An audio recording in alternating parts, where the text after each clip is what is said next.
been losing players in the top mid position. So when Cloud9 have been charging the A-side, they've just had the usual positions, and Cloud9 have not been able to deal with those positions. Now, one nice shot through the smoke, but it's a consolation at this point. The bomb now lost, and Stewie is surely about to die. So there it is, 5-5.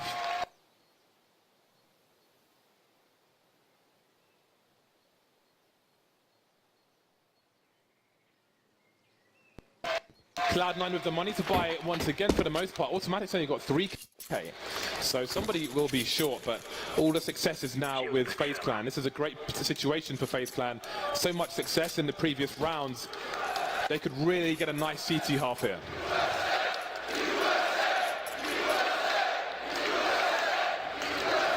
Always feels good to get clean rounds like Cloud9 did. Can't really do much against Stewie's 1D there through the smoke, so can write that one off. But as you say, it's all set up for FaZe now to have a very good CT half, and more aggression on Banana. That's what we're going to see, which is fantastic. Stewie caught with an aim attack. Guardian goes for the fast play. And Guardian always gets the frag. And so does Nico, it would appear. Tarek going down, and Rush is the only man to really do much there. Very aggressive push there from Olofmeister. Cloud9 give an opening. Cloud9 have to read that there was a rotation towards the B bomb site, so they feel like they have got to try and capitalize on that, but the smoke is going to shut them down. Tarek took massive gambles around that smoke towards the B bomb site. That must have been a spawn-based play, just trying to stop FaZe Clan before they could get into position, because again, once they're in position, they have been enormous problems in the recent rounds for Cloud9. Carrigan now, the pillar, delivering 2 kills, leaving Automatic alone, 1 versus 3. He has the bomb, he has a minute on the clock, and he has a potential duel with Nico alone. Seems he will offer a fake towards the A bomb site, and no one's top mid to see. So this is going to be a crucial engagement. Is Nico close enough to hear those steps that Automatic made though? Seems that it might be, because there's a rotation from Guardian already. Checking the angle, but Nico will be ready for it. Another round in the bag for FaZe. And I hope for Cloud9's sake they don't get discouraged about taking Banana, because that position is really important. You can't allow FaZe to feel like they can just defend this and take it for granted and have these positions. And they're honestly lucky in that spot. The Guardian doesn't get multiple kills off of the one bullet that he shot out of the AWP. And that gets very scary now for Cloud9. The money is gone once again. We'll see a half buy, some pistols, some grenades, and some Kevlar as well. So but be careful here, FaZe Clan must be disciplined. And once again, a push towards Banana. Teammates backed off, and okay, well, there's a bomb plant in there for the Cloud9 side at the very least. I'll go down quickly. They've got rifles, they've got a lot of grenades, they've got one more smoke. Automatic has got to find a headshot. Oh, Rain though has a massive advantage now, surely. Automatic moving back. Rain not aggressive just yet. Oh, okay. Flash play, and Automatic will get taken out. Stewie on 2 HP with the M4, not even the AK. The Molotov will force him away, but he's able to reposition. He's still down! Not the grenade, but the M4 of Olofmeister. FaZe survive with 3 players. Definitely a good round from Cloud9 though, considering that it was a half buy. They went for a straight rush. They got 2 kills, picked up a bomb plant to reinforce their economy and slightly keep FaZe a little bit honest as we move into the final rounds of the half. But I think that FaZe just actually have too much money, and indeed it looks that way. I think they're going to be full buying for the rest of the half no matter what. And Cloud9 still looking for that approach, and Banana still seems to be unsolved by them. I think, as a T side, that should be a position you can take with correct use of utility. So that is something that they must solve. I think they need a 5-on-4. They need a man advantage before they're pushing into a site. FaZe Clan starting with 3 for grenade purposes, I'm sure, towards the B bomb site, where they've been comfortable with 2 for the most part. Although the third player is hanging around, so maybe because of the previous play from Cloud9. Lots of flashbangs, but Nico will not yet suffer free. That is a perfectly placed Molotov. Stewie really wants the engagement here. He's getting tagged through the wall now, down to 21 HP. Hasn't even seen anybody. Being shooed away like a schoolboy hanging outside the store. This is really impressive. Yeah, this is really impressive by FaZe. Like the way they're playing Banana right now, like Cloud9 are really trying desperately to get positioning there, but it seems like FaZe have full information. Even though all the smokes are blooming, they have grenades to check everything. It's really crazy. Now that gives them full information that the push is going to be coming into way as we have Rain looking for the defense. Oh, the flashes are perfect, but Rush makes the frag happen. Guardian's in the thick of it, but he can't get away there in the open and frag. And Stewie cutting off the rotation. Somehow, some way, Cloud9 have found their way out of desperation. They haven't taken the pit position. Maybe they have, or maybe there's just too many places for Scar to look at. Rush still on the side. They go to that Scar planting the bomb, and down goes Rush. Stewie with 21 HP. Is the bomb coming in? He spots a player moving in from the library position, but he can't do anything about it. It's another round where Cloud9 are executing into a fully equipped FaZe Clan team. No man advantage, nothing to try and abuse or exploit, and it's causing them a lot of trouble and hardship on their T side. And it's the beautiful thing about the way FaZe are playing Banana. As they have so much focus around there, and again, I think for Cloud9, it's hard to know if they have 2 or 3 players there. If they were forced to use 3 players fairly consistently, Cloud9 can make some counter plays. They can do fast rounds up middle through quad, and that would be a very good anti-strat. But FaZe have been perfecting the Banana control of 2 players, and if you can't win Banana, then you can't really get picks towards A, because it allows the A players to play much more defensively. So that still is a really big issue. FaZe are showing a masterclass of how you play CT Inferno right now. Now it seems to be Cloud9 with the troubled faces, experiencing a lot of failure in these recent rounds. How do they change things? Skadoodle on the AWP.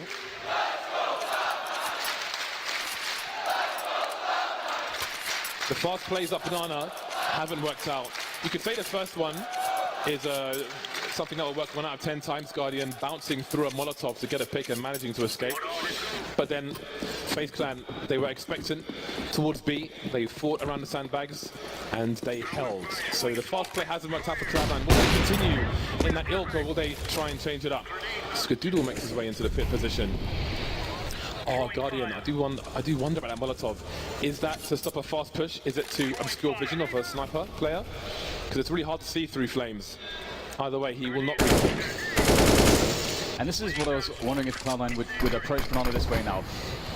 As you said, the fast plays weren't working out. The reason you want to do fast plays is because it guarantees that the CTs can't have forward positions. But as you say, FaZe have been dominating that.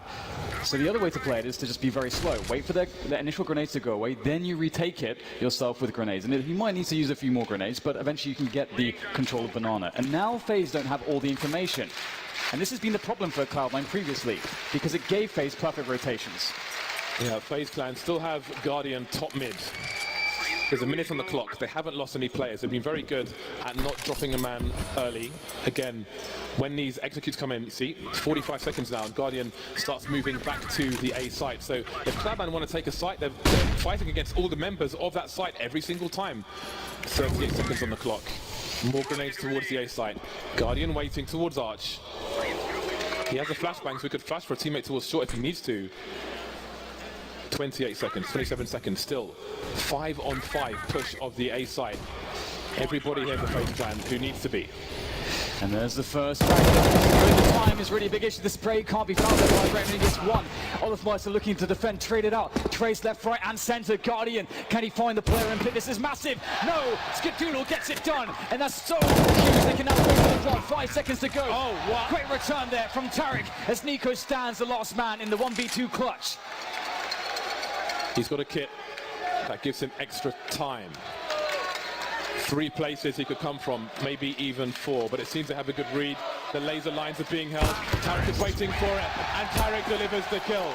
Finally, Cloud9 break the hold of FaZe Clan, and they get round number 6 on the board. The score may remain close as we move into the last round of the first half. Oh, that is such a big round, isn't it? What a performance here from the likes of Skadoodle. Such an important kill. If he loses that, the round is just definitely over. And this is going to be a round after a long dry spell here for Cloud9, where it felt like nothing was working. And not only that, it felt like FaZe had the entire map. They had perfect rotations. And it was a slower approach that worked for Cloud9. I wonder if FaZe's response will be to get a bit more aggressive towards Banana. And Nico does want it, but you have to be very careful. It's a very hard position to play. Oh, Stewie gets him. And there's your 5v4, James. 1 minute 30 on the clock, and Cloud9 have the man advantage. Finally, they have a strong start to a round. And maybe, just maybe, they will be able to execute their strat now. They can bleed the grenades of the opponent, disposing of the weapon.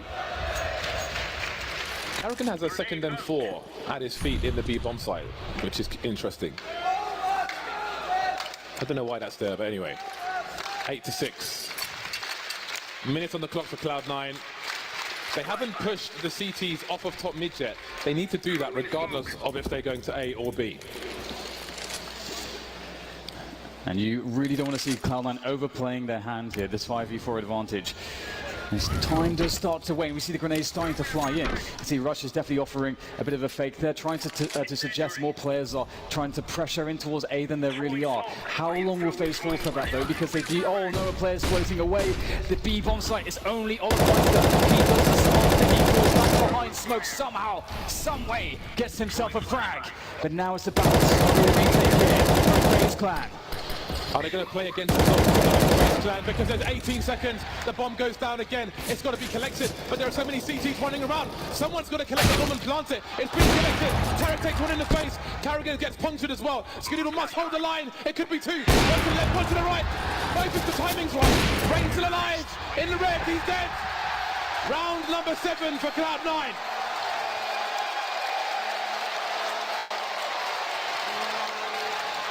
What an incredible half there from both teams. We saw FaZe with utter dominance around Banana, controlling the information, having the best rotations. We saw Cloud9 in a desperate position where it felt like they couldn't do anything right. But they somehow still found picks, they somehow still found clutches, and brought themselves up to 7 rounds to win the half with. That is remarkable. And this Inferno, this map 3 of this grand finals is completely wide open. Wow. Everybody can take a breather for a second before we get into what might be the last half of this major, unless we go into overtime. Everybody needs to reset. FaZe Clan now will be starting on the T side. Carrigan and Guardian with the grenades. Cloud9, Skadoodle, is this the run? Or is it FaZe Clan's time? There are so many stories on both teams. It's very easy to focus on the North Americans because of where we are, but FaZe Clan also such a storied team at this point. Rain, the only remaining person from the original lineup. Both these teams want this and need this so bad, but it starts with the second pistol. We see a lot of activity up towards Banana, and so does Cloud9. They see the push coming. The rotation starts to make its way over. So FaZe needs to operate before the full push is in. Good initial grenade there, chipping away at these aggressive FaZe players as they move into the bomb site. Tarek not checked for. Oh, he gets 2! That's outrageous stuff there from Tarek. He falls back, but FaZe get a return kills. They have the site. Smoke down towards construction and the bomb will get planted. Heaton Potty set up for FaZe Clan at the back, and they've got Carrigan in the pool. How do Cloud9 deal with this? They've got Skadoodle with a smoke grenade, so they can try to perhaps smoke off Banana or try to isolate one of these plays. He's carrying a kid as well, which gives him a few extra seconds. He doesn't really have an angle to smoke off Banana, so he'll go for the bomb instead. Can he get there as well? If he gets on it, then he's probably going to get the juice. He's the last man, but no, FaZe Clan, all the guns trained in the right directions. Desperation play doesn't work out, and FaZe Clan take the pistol. You got to respect that, though. I love the attempt from Skadoodle to go for it, and it's be interesting to see whether or not they'll go for the full force buy here. Some teams prefer to leave money in the bank. This is a map where you can get a lot of value out of the force buys on the CT side. So that's both pistol rounds won by FaZe Clan. That puts them in a really strong position. And again, if Cloud9 are going to do this, it is going to be the hard way. And they've gone for the full force. Tarek looking for that scout headshot. Can't get it, even a tag, which is unfortunate for Tarek. We saw that he single-handedly on Mirage dismantled FaZe in the buy rounds with that scout. Can he do it again? Great flash! Oh, the defense from Nico though, but that's a good effort. 1 for 1. Cloud9 will be loving that. Spotting one more player, so they got some information out of that as well. Inferno is the map when you're on a force buy round, when you're on an eco round, to try and get some money on some smoke grenades and really slow down the opponent. We're not seeing that in this particular round at this point. There are no smokes left. Tarek with a flashbang. But again, Cloud9 ever so dangerous on rounds such as this. They thrive in these situations. Tarek gets a tag, but he can't escape the situation. Automatic going for some spam, not landing the shot. He needs to stay alive and try to hold on to this. How is he doing this? Tags Carrigan twice, and he's still got 2 more teammates to rotate in. I think all of that has been really annoying. What a nuisance. automatically at the moment. Looking for the wall bang damage as well to try to follow up somehow. And again, Cloud9, they can try to actually save these guns. That is a very good play. And they're going to do that. I mean, they'd be moving into too much disadvantage, moving through the choke points into FaZe, who are well and truly set up with more players as well, more firepower. And Cloud9 will have another chance in the next round to do more damage to the economy of FaZe, and also just maybe even straight up have a chance to win the round. We've seen how effective these pistols can be, especially in the hands of these players. And there it is, FaZe looking to survive before. Again, very important with the prospect of those pistols into the next round. Skadoo actually picks up the scout. That can go back to Tarek. This next round is dangerous. Do it. Tarek is probably the best man for the job with the scout in a round such as this. He has proven it once or twice.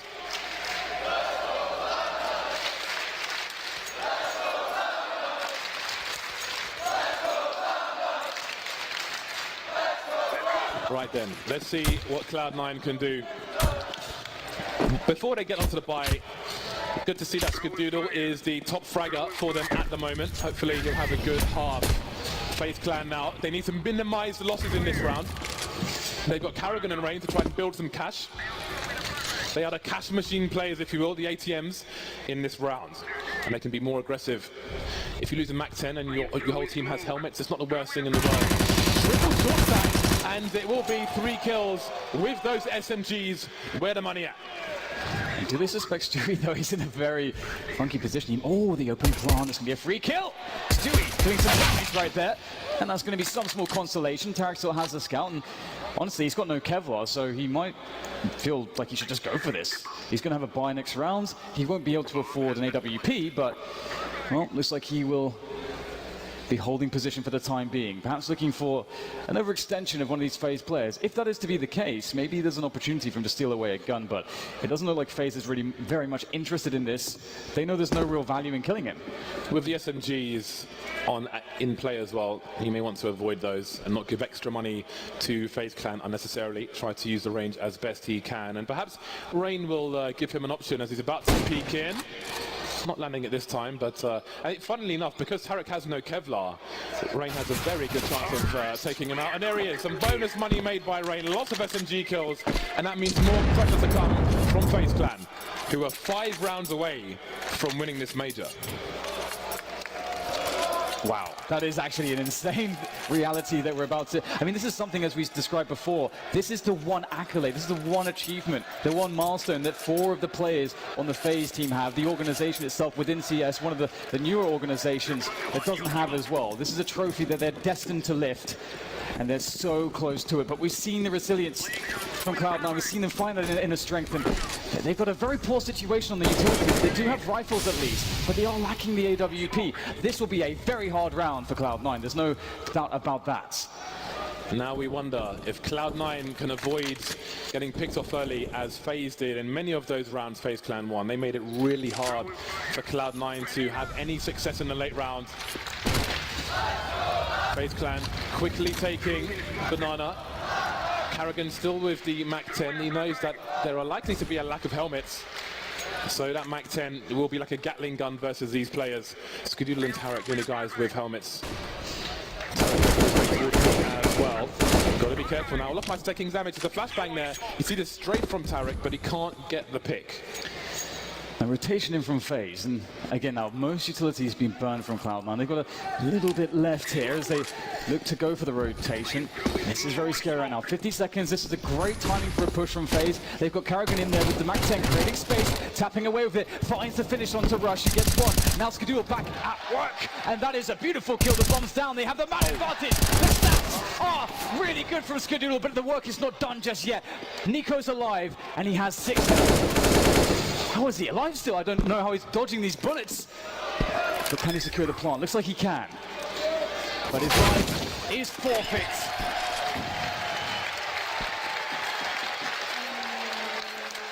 Skadoodle with 2 very important kills in that round. If he doesn't get those, there's probably a very strong post-plant position. Saving his teammate Tarek, and then look at this snap on the balcony. Marvelous stuff from Skadoodle. There are some familiar faces in the crowd. 11-8, FaZe Clan again. They made a lot of money with those SMGs, and they'll have a really good buy coming back into this one. So if Cloud9 want to continue to comeback trail, they must prevail. They must survive in the numbers as well.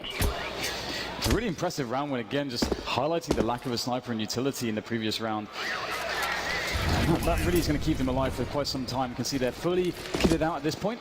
Stewie and Rush on AK-47s and automatic. Really, really nice to have on the CT side. The one bullet potential is really useful in these aim battles as these FaZe players start to swing out into position to try to fight for forward map control. Guardian taking some damage early on as well. And FaZe Clan just working out the default, taking control of apartments and Banana. They have pretty much everything now, more or less. And Cloud9 are going to rely on their passive setups, and they have saved a lot of utility into the 1 minute mark. FaZe Clan with possession of Banana reasonably early. And you wonder if Cloud9 are comfortable with that. Cloud9, such passive positions, they don't have info, it is purely guesswork. But maybe they can read something based on the grenades and such from FaZe Clan. However, whatever they're reading for the time being appears to be wrong. 3 players towards B for Cloud9. And the FaZe have Arch. And they've got a player deep in the balcony position as well. He's good for 2! Skadoodle taken down towards 3 players meantime. And Rush trying to hold down a pit, but he can't do it. Tarek is going to go through the smoke. He is trying to stop the post-plant positions, but Guardian will puncture his chest. The retake effort here from Cloud9. It's going to be a tough one.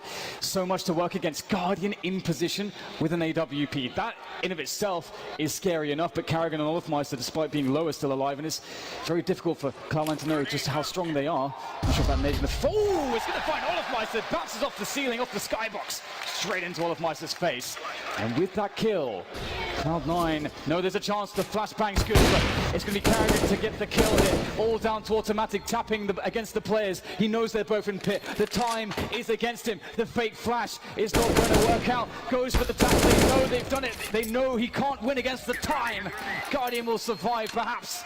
Or will he die from the plot? But the detonation doesn't matter because FaZe win the round.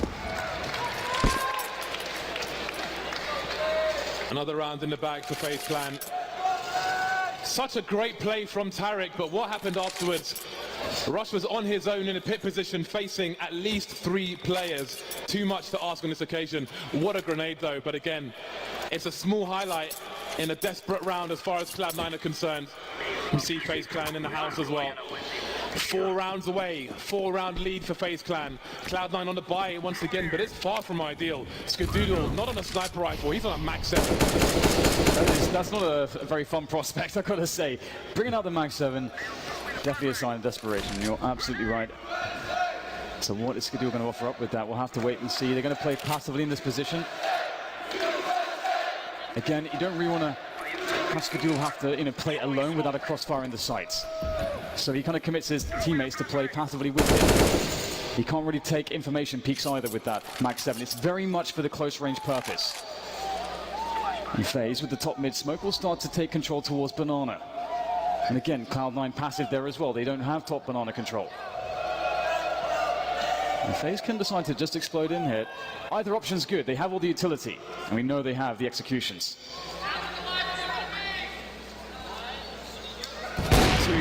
Cloud9 players. Stewie got lucky to get away with that one. Grenades being deployed by both teams again. They try to create space for Cloud9. Oh my god, Stewie 2K! Good for the 2K. They can't get anything else done. Karrigan, 20 HP, desperately jumping into the pool. There's a gap in the smoke zone. He's got to be really careful. Tarek with some panic spray, even shooting the wall. That wasn't good. 3 on 3. The bomb isn't down just yet, and Skadoodle may go for hero play. He might get some sound cues, but the smoke's gone. He's completely exposed. Nobody had to see. This is insane. Everybody here for both teams. How does the bomb go down? FaZe Clan are running out of time. There are smokes for Cloud9. Skadoodle's thrown a forward one. 19 seconds for that bomb to go down. Didn't commit. Warning shot from Skadoodle. Can't quite land the shot. Tarek taken out. 2 versus 3. Cloud9 are so ill-equipped for this. Bad positions. They've got a Molotov onto Rush. They're against 3 AKs. Surely they can't do this, but they can't escape either. They are stuck in construction.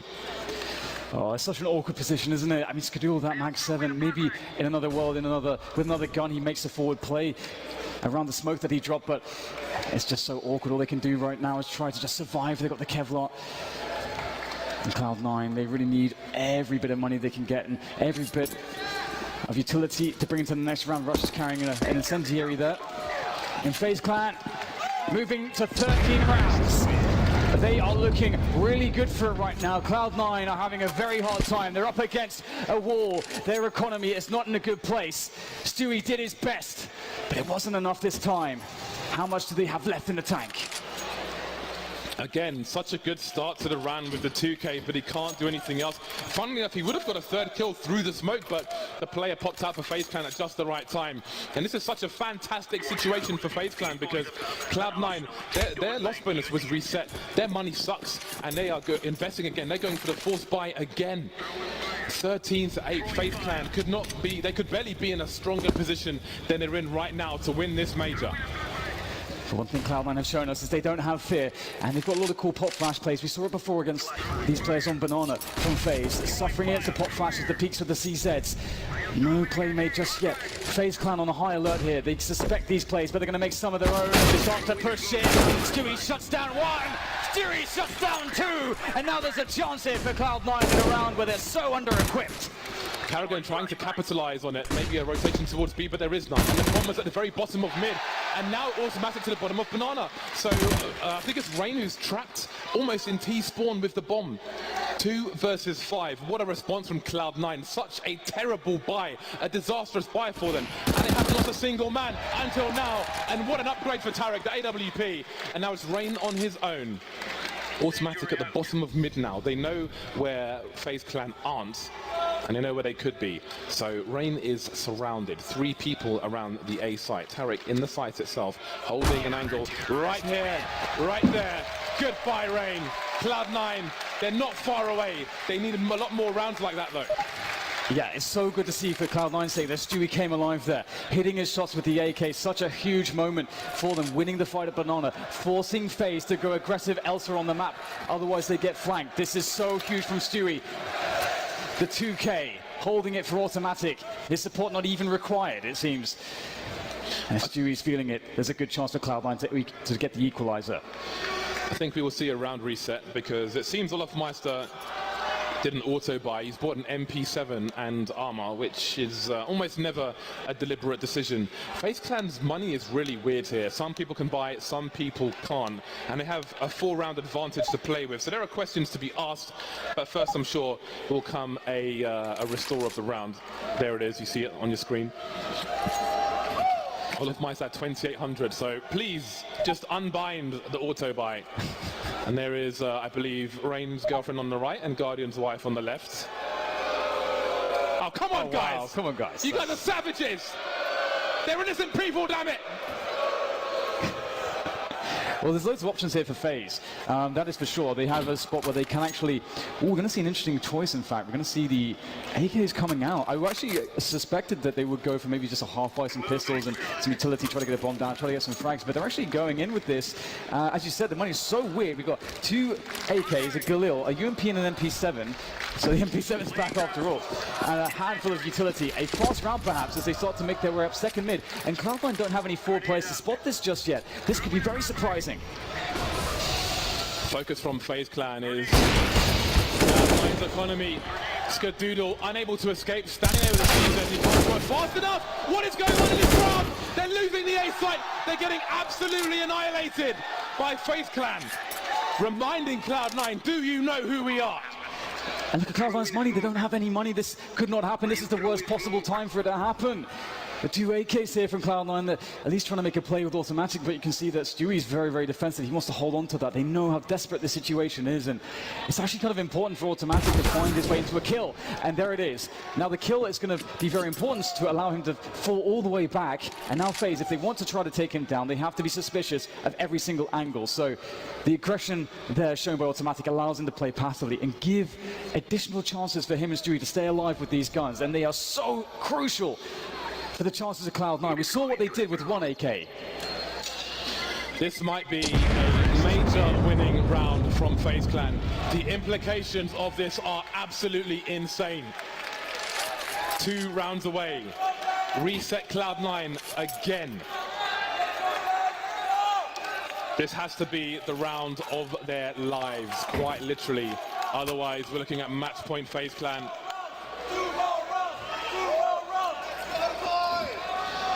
Here we go. They're going to force around it. They managed to get another. This is actually fairly reasonable from Cloud9. Mag 7 onto Tarek again, though. So let's see. Can FaZe Clan be stopped on their march towards the trophy? And we saw Cloud9 win around with less, so the AKs are going to be a very big boon to their defensive capabilities, but it's a fast round from FaZe. They're looking to crush these forward positions. There is no stopping their pace, but maybe there is. Skadoodle able to get Carrigan, and that's the effort on Arch slowed here. Cloud9 bring in a fourth man. FaZe have to reconsider. They have a lot of time. They don't have to commit.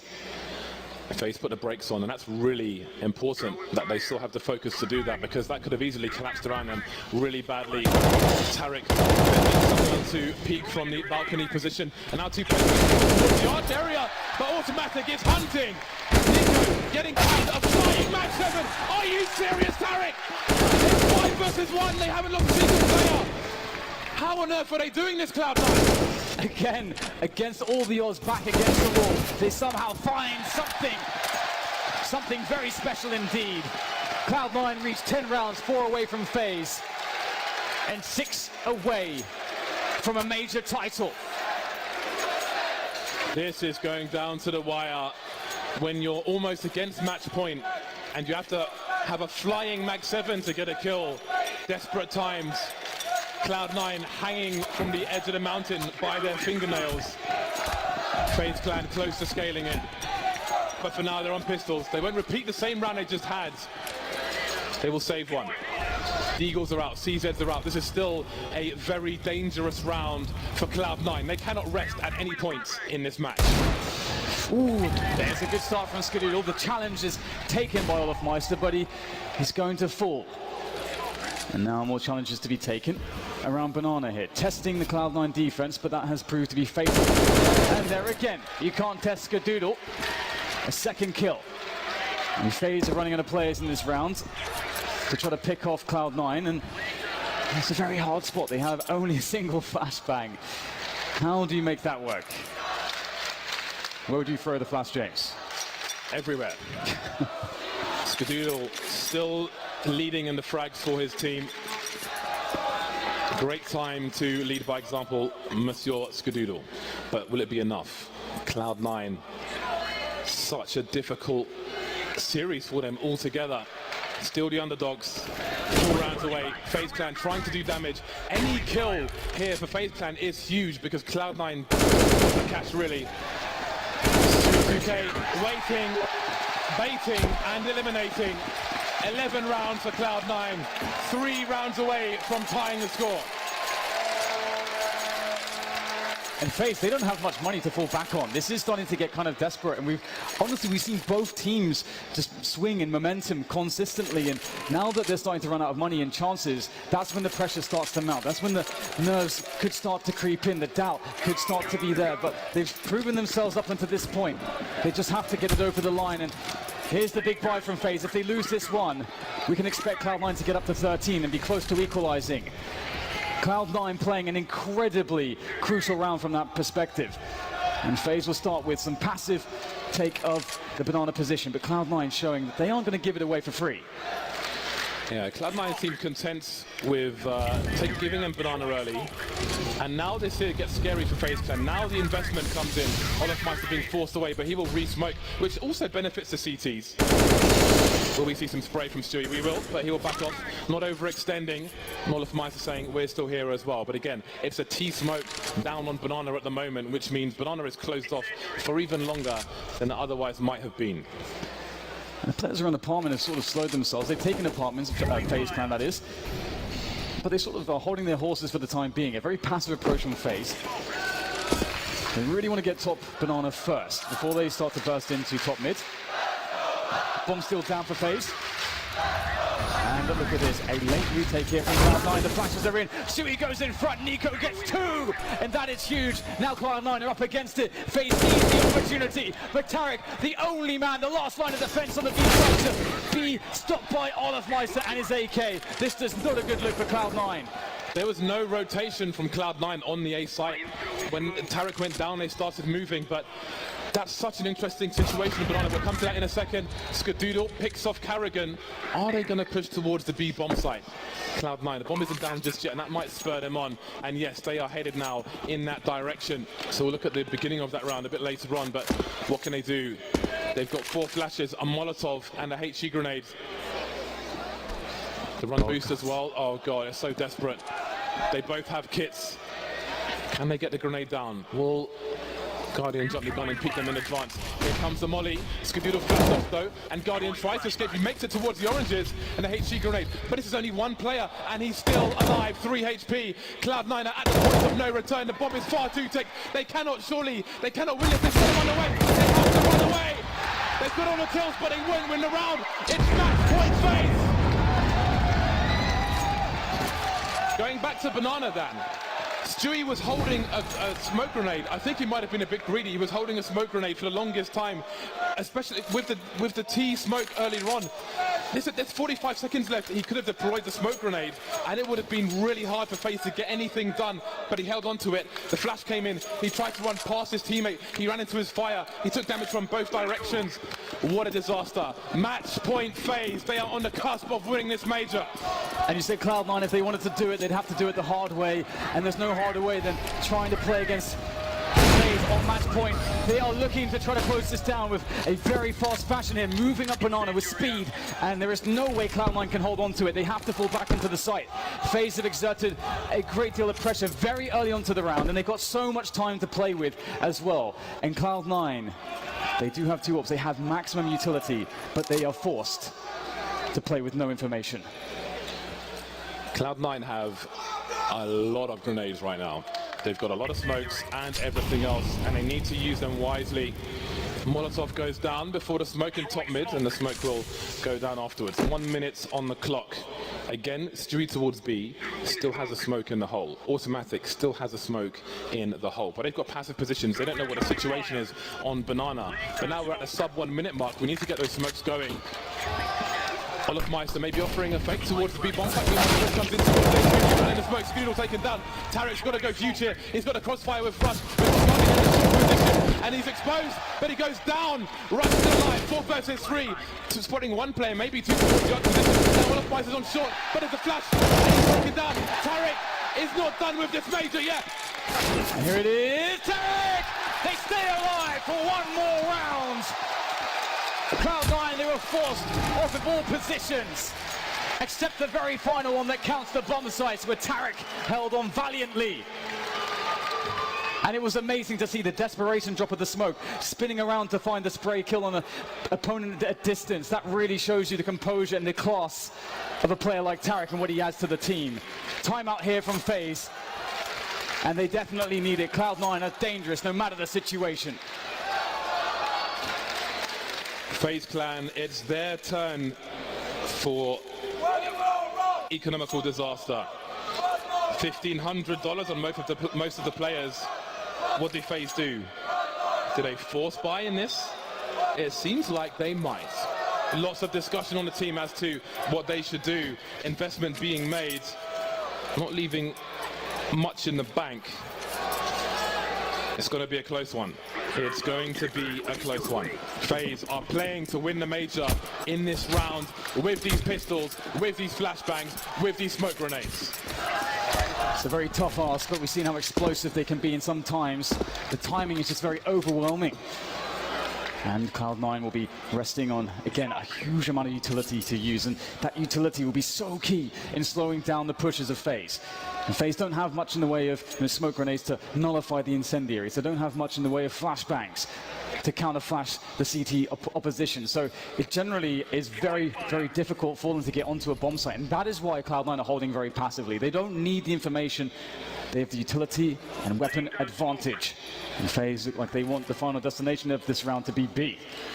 The problem here for Cloud9 is, if they're facing 5 FaZe players, if they drop both of these weapons, there's a very high chance that FaZe can win this round and the map and the major. They start to move in. Stewie takes the players. How long will he stand here though? He's tagging a player. Automatics in the smoke. He's spreading the glory of the gun, but it's a 3 versus 2, and this is what I'm talking about. The bomb's not down just yet, but Karrigan has an AWP, and Guardian has an AK-47. And they've got smokes to slow down Cloud9. Importantly now, Guardian has the AWP. Cloud9, 2 players towards CT. They've got flashes of their own. They need to keep these players blind. They've got a smoke. They can close the distance, but Guardian has a sniper rifle, and they're playing for the major. This is one of the strongest ways to play a post part. A sniper rifle indeed. Guardian, he whiffs the first shot. They start to march forwards. FaZe know this is their chance. They could steal it away from Cloud9. The flick shot missed Guardian. It's a pivotal moment. It has to be Karrigan. It has to be the leader. But it's Rush all the way. And Cloud9 again they stay alive. Skadoodle still leading the charge. Top fragger on the server. Everybody turning up on Inferno. Guardian made it really hard. FaZe Clan made it really hard. Playing to win the major in that round. They planted the bomb, and that will make a significant difference in the round to come. Holy hell, Dan. How far are we going with this match? I have no idea, but this is definitely an epic tale between these two teams. Again, we can't understate how much improvement Cloud9 has made. I think Jason called them, they've grown up, and we're really seeing that.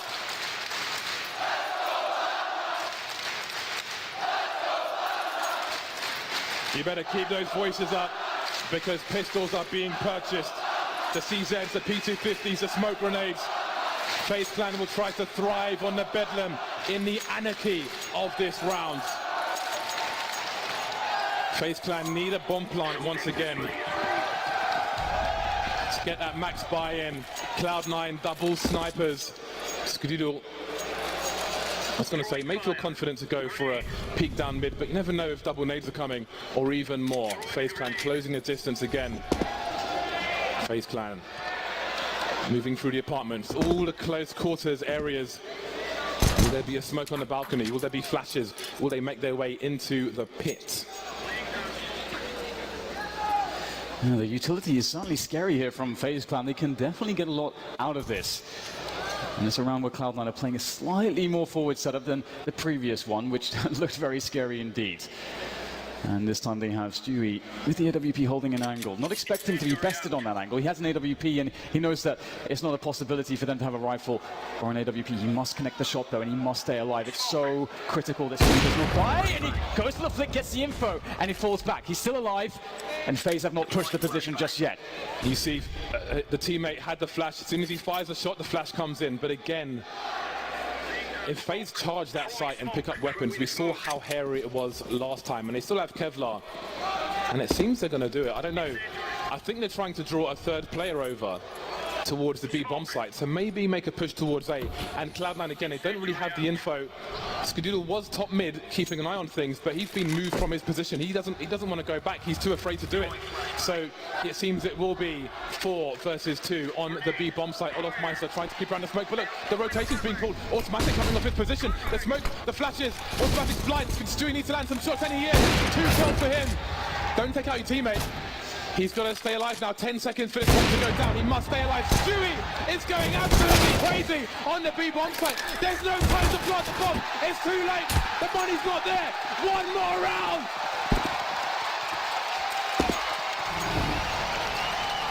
What a performance from Stewie, holding his nerve for so long. As you said, James, he had to hit those shots. They were must-hit shots, and Stewie did not break. He did not fold in this position. He stayed true to his aim. And that's why he's on this team. The momentum is with Cloud9. FaZe, their lead has been eroded. Round by round, it's been grinded away by the likes of Cloud9. And a moment of respite for both teams as they take a breather here and recompose for the final round of regulation. After this round, we're either going to overtime or we're crowning a new major champion. We're handing away a trophy in this next round, potentially. This is what majors are about. Listen to this crowd!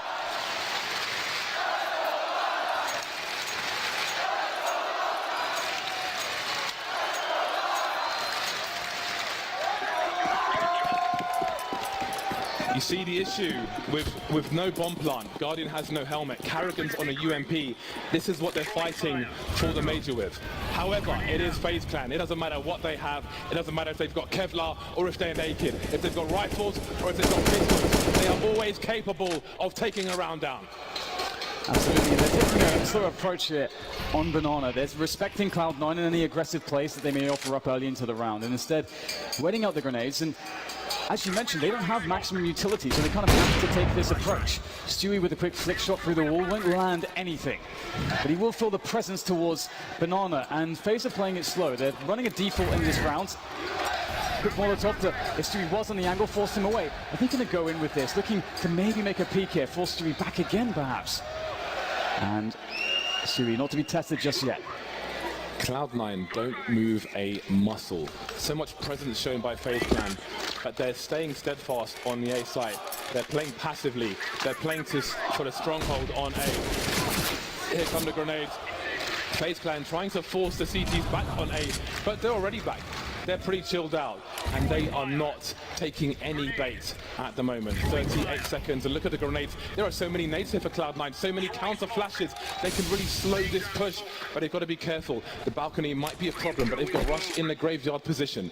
28 seconds now, and Olof Meister might try to pull rotation. He's the only man on Banana. Rush with an off angle, looking towards the axe position. The Molotov comes in, but so does the rotation. Olof Meister, though, has been taken out towards the B-bomb site, but automatic's going towards A. Nothing else is going on. He's got to go back. Stewie's on his own, but look at the time. Look at the time. There's 7 seconds to plant the bomb. They're trying to build pyramids, but there's no more play. Stewie's won the round. We're going to overtime. Cloud9 have done it. How have they done that? They came back all the way. All the way. How fitting it is Stewie to save them. The only man that could. The only man in position. Never wavering, never faulting.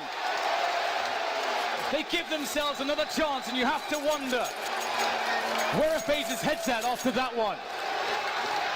There's the man, Cloud9 Jack, the leader of this Cloud9 army. Overtime. 3 rounds a half, $10,000 per person. You make a mistake on the CT side, you will be very quickly broke. They've come this far, but how far can either of these teams go? They've never felt pressure like this before. This is just insane, these two teams never giving up. The Cloud9 get to stay on that CT side, they get to keep the momentum that they've generated. Stewie is a confidence player, and he must be feeling an incredible amount of confidence after the many rounds in which he's delivered performances with the AWP from B. As he peers over the wall, can't see anything just yet. I'm sure that they ran this, set up this boost too many times previously. You can see that FaZe has some Molotovs for it, but they are leaving things very quiet here towards B. A slow round from FaZe. A key point in this round for Cloud9 is Skadoodle being in the arch position. If they force him away with a minute 15 on the clock, as you see, he's just been shooed away. Now Cloud9 don't know what's going on. Once again, like in the last round, you see Automatic rotating towards that speedway position. Stewie's on his own, but this time, around 20 seconds left on the clock. There's a lot less. Olof Meister tagged through the wall. FaZe Clan don't know what's around this corner. Again, they've only just established control of the top of Banana. They don't know if there's one player there. They don't know if there's 2 or 3 players there. In the meantime, Rain trying to pull players towards the A sites. And look at, again, what a good job Stewie. The information, he fell back, he made it, he basically created a spot where there was no timing for FaZe, and they were looking for the timing to burst onto the site. But with the spot, with the smoke down, the incendiaries that he planted, you can see why he gets put on the B-bomb side by himself to anchor it. And now it's a question of FaZe making a desperation play into the site. This setup. He's been automatic. He's found his way through the smoke. He's absolutely murdering them. But now it's down to Stewie again. And Stewie is an assassin on the B-bomb site. Still more to do though, but he's got teammates to help him out. Nico, desperation, gets the frags, but does he have the time? Just barely. And they know he's got to go for it. And Tarek closes it down. That is pressure. He had to plant the bomb. However, well, He really should have planted a bomb, but if he goes for damage, if he takes one more player down, it does make it harder for the CTs in the rounds to come. Absolutely ridiculous scenes on Inferno. Stewie is AWPing out of his mind. You really love to see it when Stewie goes ham with the AWP, and some aggressive HEs there from Cloud9, but FaZe breaks lines across, timing straight through the smoke. Stewie, they really want to test him, but he reads the situation correctly. He keeps himself safe, and that's very crucial. He's been playing this position very, very well so far. And FaZe, once again, due to this, are just essentially stuck in the mud. They're forced to take more map control and to play a slower round.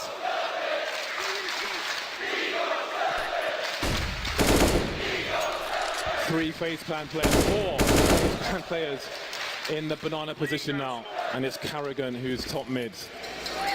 But which way do they go? Again, FaZe Clan trying to sell so many fakes, so many phonies, dodgy handbags.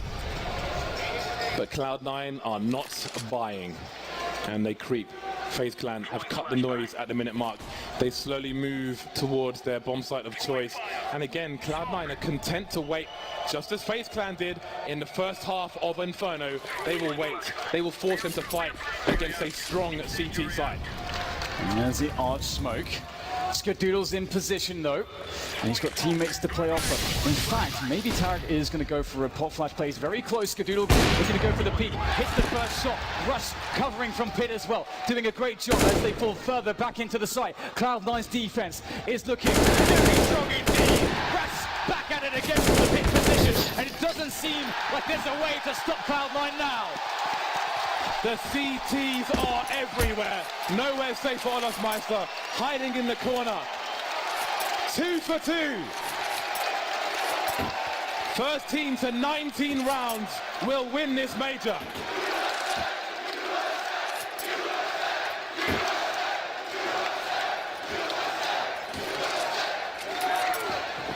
And it's FaZe Clan. Look what they're left with in the last round of the first half. They are in trouble. And it's a very hard situation to call as well, because much like Cloud9, they're not finding success towards Banana. They're feeling like they have to go into A. And Cloud9 always are ready for it. They have that information. They're controlling the flow of players. And then they're knocking them down. He's a test Skadoodle, but he catches one out the air. Nico down. And that forces, once again, Cloud9, rather FaZe to be slowed. And this is perfect for Cloud9 to get more time. They rotate. And Skadoodle wants more where that came from, but he'll be denied for a moment. Refusing to concede his position. FaZe Clan had to use so many grenades, but look at this. Oh, Tarek, there's someone behind him, but Rain has no idea either, and Tarek's going to see that no one's top mid, so even though Rain is behind him, okay, now the information's there, but they know it's going to be a B play, surely, because of Tarek's position, and they will still deliver on the B play. Stewie taking one down, 1 for 1, but Skadoodle is here, all the way from the A side, but he can't get a last frag. Olofmeister, 1 versus 2. A must-win round for FaZe. They cannot possibly go into the next half without a single win on the board. Olofmeister now turning the corner, might find a timing, but no, it's in fact an anti-timing. He has no idea which way to look. Olofmeister still gets the kill on Rush. I don't know how he's done this. Another challenge, that's all he has to win out, but he can't. It's Tarek. Tarek all the way. 3 rounds in a row.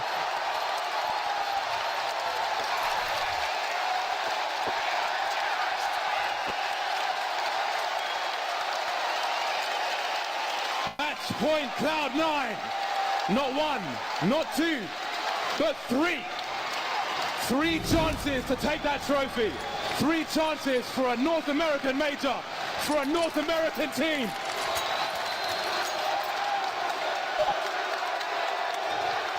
The best Cloud9 team we have ever seen versus one of the best teams we have ever seen in this game. And the sheer growth of Cloud9 over the months is just something that's incredibly remarkable to bring them to this point. And they are being tested in so many ways. And my God, are they living up to these tests? But it's still not over. FaZe Clan, ever dangerous. As you said, James, it's not done until it's done. Cloud9 looking for the grenades up Banana. Skadoodle covering middle. FaZe Clan They have to know now. If they put a foot wrong, it's over. Let's not forget, FaZe Clan really on their CT side, but that's what I'm talking about. Cloud9 will force their way through the flashbangs, NA style, puck style, but is it enough? They're all going past Nico. How many points can he really get? That's the information, that's the bomb! He's got the bomb! Olofmeister rotating down mid now, he's got to be fast. He has to be fast, but Cloud9, they've smoked off Nico. What a desperate situation. He's standing on the bomb, and Cloud9, they have to hold the bomb site, and they have to get the bomb. They put up the spraying, but what can he get done? One kill for him, the grenade's coming in as well, and there are two FaZe Clan players around the B bomb site. It's a very weird situation to try to make the mid-round calls, and it comes down to the duels, and Rain closes down the B bomb site. Once again, FaZe control that B site. The bomb is recollected, but they're contained. That was the cost of Nico's immense play under that pressure of that quick push. And now Skadul, he looks to try to reopen this bomb site, but it's going to be so difficult, FaZe Clan. They know they have to push into their angles. And they're weak, they're damaged, they're hurt, they're in desperate need of more players, more health, more utility, but they have to work with what they have. And Skadul finds nothing. He gives away the sound cues, and the time is starting to really be a big problem for Cloud9. They can't find a single thing. Right now, FaZe Clan are playing this perfectly. Guardian takes down Tarek. It's just Skadul left to try to at least get some kills here and try to make the economy a bit worse for FaZe, but he can't do it. An incredible play from Nico. It cannot be understated. That was the most ridiculous life-saving situation I have seen in recent memory, and he knows it. That was sheer luck that the absolute last person had the bomb. If that scenario doesn't appear, I think Cloud9 are champions, but there are 2 rounds left. They're still at match point. They only need 1 more round.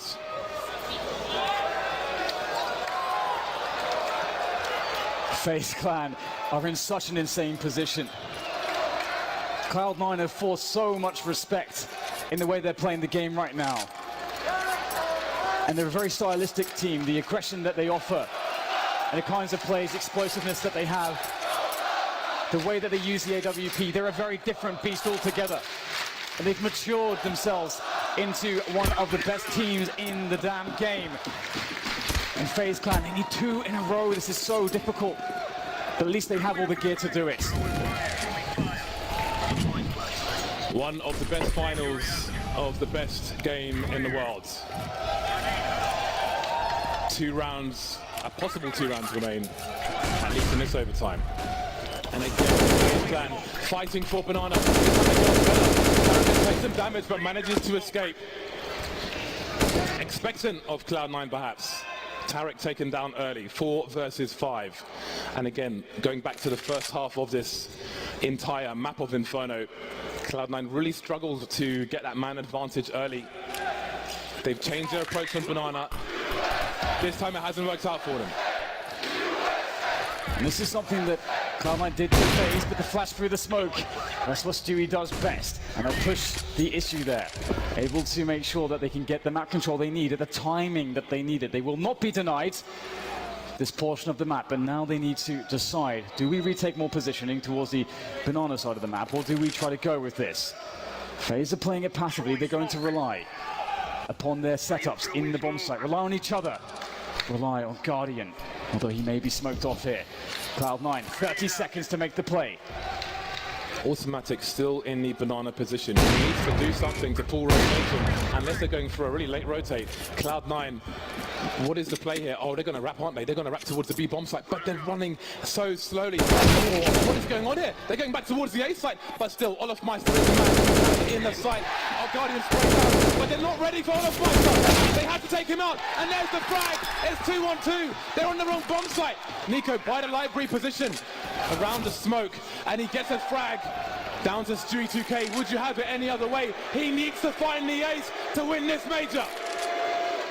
Stewie, a moment of calm. Calm before the storm.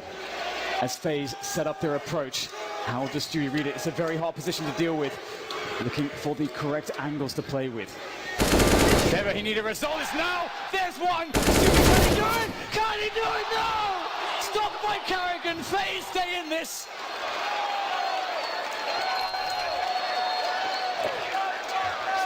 Absolutely incredible stuff there from FaZe. That round, they misread it and they had to start back into the site. It was so chaotic. The fairy tale is not true, not yet. That would have been the ace for Stewie. Carrigan only had 38 HP to begin with. He must have landed that one bullet, 27 in one. And Carrigan keeps them in the game. A release of pressure from Nico, and that's going to really get FaZe back into this game. And now it's Cloud9's turn to struggle with the money. So close, so close. Stu really feeling it there in the replay. But he's been very good at recomposing himself so far in this finals. I think it's fair to say that everybody on both sides of things has been very good at recomposing themselves. We've had so many swings of momentum, so many spots where both teams have been under the hammer, but they've managed to find a way back. One more round for FaZe to tie it up. One more round. 1.3 million people tuned in right now to wonder which team is going to take this major. Are we going to overtime number 2, or are Cloud9 going to take it here and now? This is their last match point for the time being. Stewie was so close, but he has to forget that. It's all in the past. The time to write history is in this round. And they actually try to go with a faster approach towards Banana this time. Nico with a forward flash, but Stewie ever brave. Stewie making his way forward as the entry fragger. One player floating back here towards B for FaZe. Carrigan is the man. And Cloud9 looking to perhaps explode into the B-bomb site. Perhaps an explosive finish to this major. As they start to make their way in. Carrigan can't get one, but Nico can. And it's a hard effort for Cloud9. They're being ground up here in the machine that is FaZe on the B site, but there's still 2 left. They've got to get that bomb. They have no idea if the bomb is exposed. Okay, it's being collected by Tarek. 2 versus 4. All the FaZe clan are here, and there won't be a crazy complexity, very games rotation. It will be planted on the B bomb site. Automatic takes Tarek in down. There is the boost. Automatic spots it. He's got 2 HP. So desperate. Tarek does not know where to look. They've got no more grenades, but there are flashes on the CT side. 2 players moving through construction. Automatic in the ball. Rain taken out. 2 on 2 now, and it's Tarek. Help, but it's not perfect. Down he goes. It's Guardian. He's the only man standing between Cloud9 and the major. It's going to be a double team. There's the first one. We're going to overtime number 2. Cloud9 don't do it. They're still in this major FaZe clan. Can you believe it?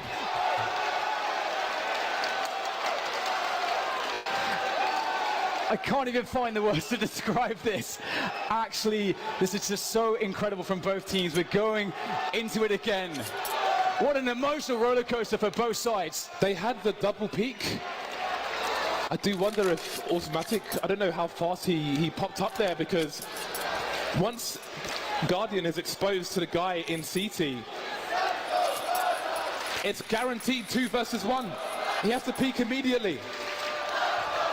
But here we are, overtime number 2.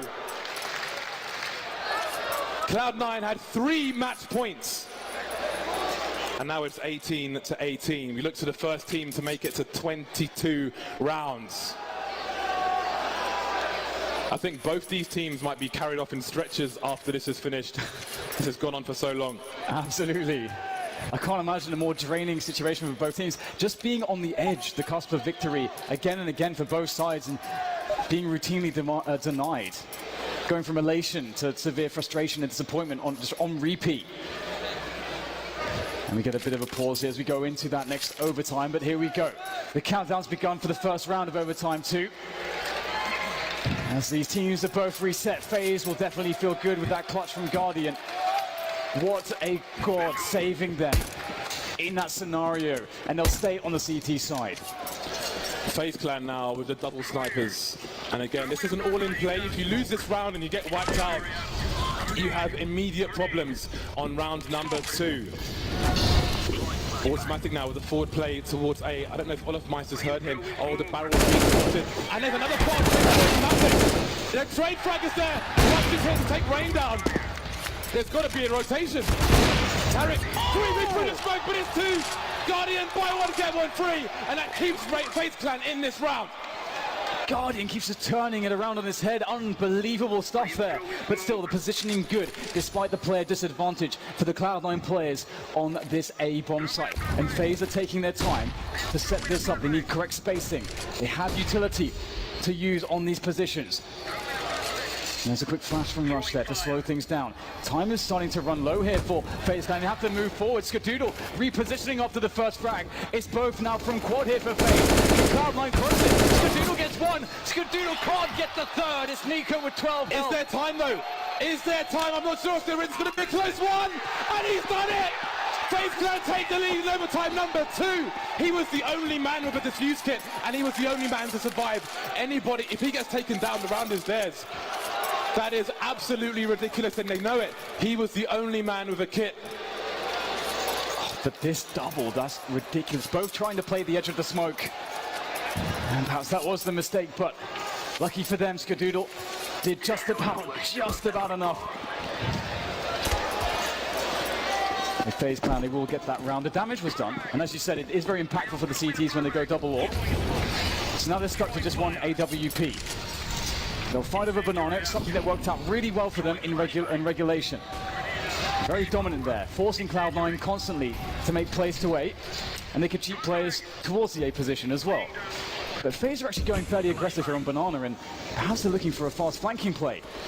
As usual, they've got a smoke down at the bottom of Banana once again, so this is more of a traditional round that we saw in normal time. Stewie 2K, he knows that somebody should be around there somewhere.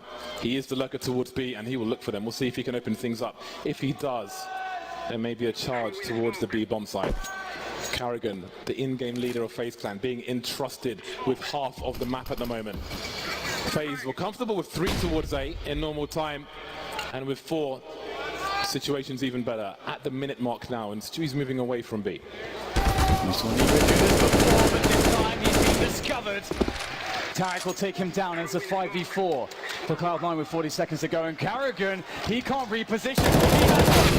He has to frag, and he gets only one. And now that's Cloud9 moving quickly towards B. They have the utility, but Olofmeister on the flank. He can rush it. Rush pops up.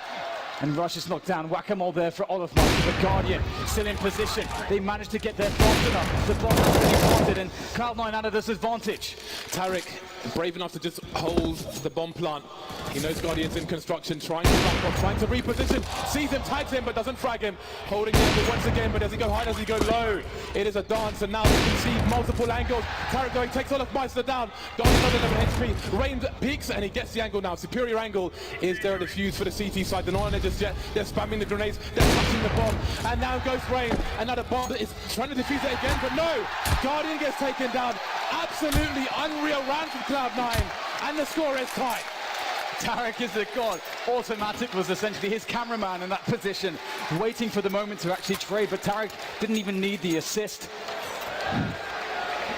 Oh my god, 19-19. They tie it up into this second overtime. And now we see what happens with the double ops in the first round. Olofmeister on the Mag 7, Carrigan on the FAMAS. Nobody will go into the second half at match point, but a lead is significant in the scenario. Skadoodle with a very tough shot, but it's crazy in the first right, but the trade is there. And that's Nico on 14 health as well. This is a really good spot for Cloud9.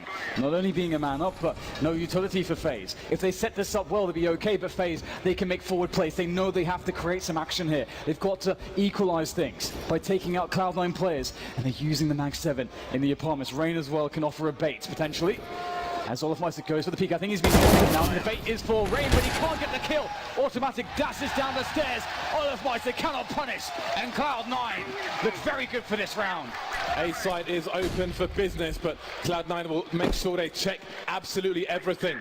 Whoever was in Boiler made one step when they were peeking around, so they had the information.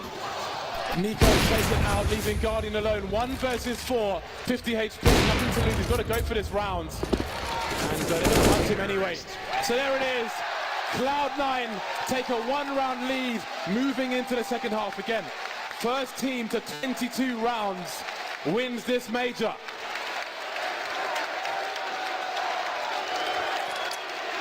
This is an absolute roller coaster. for everybody involved. And Cloud9 again finding strength, and it's now it's another turn for FaZe to experience the frustration. I mean, Cloud9, they won't be going in with that 3-round lead that they had previously, as you mentioned, James, but it's definitely, as you say, an edge that they're working with, and they have a lot of confidence. Once again, definitely the team with some momentum going into this half, and we have the double AWP here for Cloud9 as well. Round number, I don't even know what at this point. Cloud9 in the lead. FaZe Clan with the AKs, guarding on the AWP. They've got the tools. Both these teams so dangerous, looking equal to each other at the moment.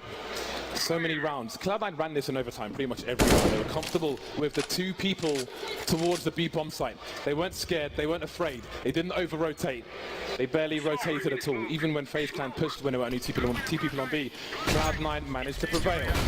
Can they do it again? Moving towards the A site. Rain is blind. Red will take him down. And there goes Harrigan as well. Early start for Cloud9, but can FaZe recover? Also trying to play the smoke here, but it's going to be difficult. He's lost 2 teammates in the effort. There needs to be flashes for him. They have no grenades left. Oh, that's a good snap. Can he find Rush, though? It's going to get Rush, and all of a sudden it's equalized. Skadoodle back against the site. No support in the corner with the AWP. Do they realize this? I think he's been spotted now. He does have a smoke, though, to play with. He can delay them. If he can occupy their attention on other teammates, he can make the play. Just by staying there, he's a threat! Oh, my goodness! Skadoodle does it with automatic! My God! Do you know what that noise means, Dan? It means it's match point Cloud9 again. Do they have enough to take it over the line this time?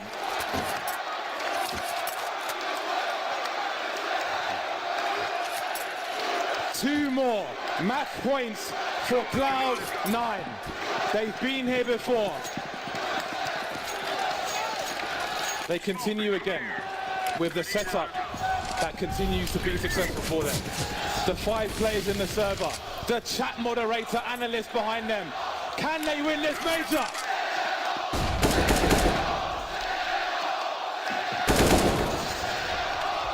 B-fall here from FaZe once again, taking map control, giving respect to Cloud9 and these shenanigans that they can afford themselves with having that extra round to work with. Carragher making a fast play up mid now, trying to pressure in, but it's going to be countered by a quick incendiary there from Cloud9. Cloud9 are burning more than the ground here, they're burning the clock for FaZe, but FaZe finally get top banana and some position on the map to work with.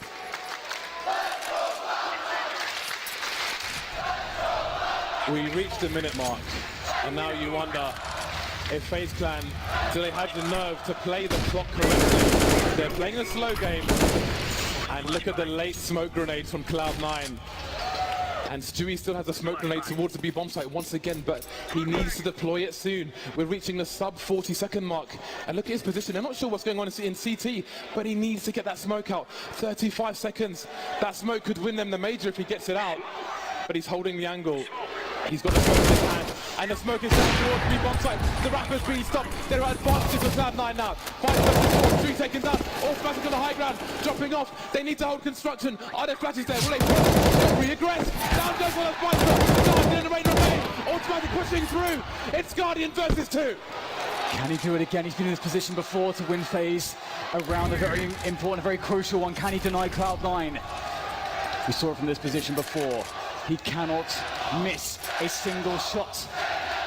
Guardian waits patiently as Cloud9 set the push up. Oh! Oh, it's happened! They made it work! Cloud9 are your E-League Major champions!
Welcome back, ladies and gents, to the E-League Major Finals. We're here at the Boost Mobile Caster Desk. I'm DDK, I'm joined by James Bardolph, and we're about to get into Map 3.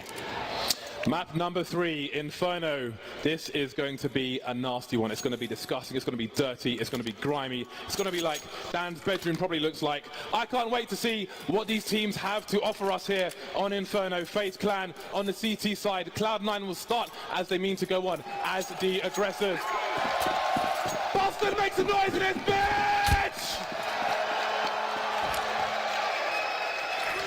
All right, already going to see some nades used here by Cloud9. They want to go up second mid very quickly. The spot wasn't there, I don't think, from FaZe. Usually we see that from the apartment's position. But Cloud9 want to start things as they love them. Aggression, the pace set high. Looking to thrive in the high-octane action here as they start to press into Arch. But it's not going too well. Olofmeister slows it down, but only for a moment. Rain and Guardian, they've got the crossfire, but on a pistol, it's not quite what you might find in a rifle round. Maybe not as powerful. Cloud9, though, they slow the round down. Tarek still has 2 flashes. Carrigan waiting in CT spawn, leaving Nico alone. Dependable Nico. Worst case scenario on the B bomb site, should it be required. Cloud9, I hear a click of a Glock. Is that burst fire? Is that a single shot? 59 seconds for Cloud9. Here's some flies. But which carcass will they be feasting on at the end of this map? Inferno. Teams unfamiliar with each other. And here comes the push from Cloud9. Guardian in the pit, waiting for the moment to strike. But he only gets one from that. Rain in the sight gets pinched upon by Stewie in automatic. And that's a bomb plant, a 2v2 after plant to play for. Very long and drawn out pistol rounds here. And Cloud9 are set up very well, but they're stuck in the sights for the time being as FaZe make their way forwards. Looking for the first engagement. Where are these players? They seem to realize their positions. They start to press. And the pistol bullets are all over the place, but it's going to be FaZe who get the defuse. Dependable Nico, the last line of defense. Deep in B, all the way to A, and he gets that last and fatal kill. FaZe Clan. Again, you always want to win that pistol on the CT. Big pressure to do that. But we've seen Force Fires 1 as well. What will Cloud9 choose to do? The bomb was planted. Last time they went for the surprise double AK buy, and they're going to do the same again. Rush and Tarek are going to have the AKs. They don't want FaZe Clan having any advantages. They don't want them having any security, any confidence, any expectations that might be correct. We saw it from QB Fire, I think it was, who rushed down mid on a round such as this, not expecting the AKs, but FaZe Clan will start slow. Cloud9 told them in the previous map that this might be a possibility, so they will start chill. 3 towards A, 2 towards B for FaZe Clan. I really like this approach from Cloud9. I think it really suits their style. They just really like to keep the pressure up, and it's something that you get the ability to do when you get the bomb plant. And so I really like how they slowed the round down in the pistol, they played for the plant, they secured that, and then from that point forward, even if you lose the round, you're in a good position like this. And as James said, you know, it's very hard for FaZe to know exactly what's up. They don't want to risk anything, so they're playing very passively, and they don't have any information at the moment. And this could be very devastating because Cloud9 are looking ready to go onto this B bomb site, and they are packing a punch with those AKs. Okay, any flashes to the T side, flashes to the CT side will delay things. The smokers trying to hold position, but now come the numbers, and they're both down. That's an M4 and an MP7 to be collected. Maybe some confusion from Cloud9. Stewie goes back, Stewie goes forward, Stewie loses the bomb. There's a gap. They've got time. They can focus on position for the time being. They've got a strong armory now. Automatic, still on the Deagle, but there is an M4 down on the site. Is he able to get to it?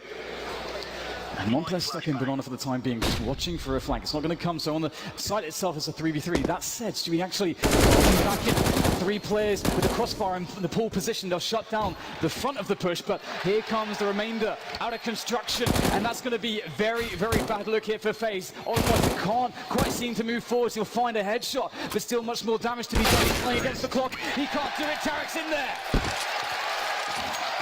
And we're back. Cloud9 lose the pistol, but they win the force, and there are some arguments that this is an even better round to win, and you can see the frustration. Nico's face tells a story. FaZe Clan, they will feel like there is no way they should lose this match, so every round they concede in a position where they should win is going to be frustrating.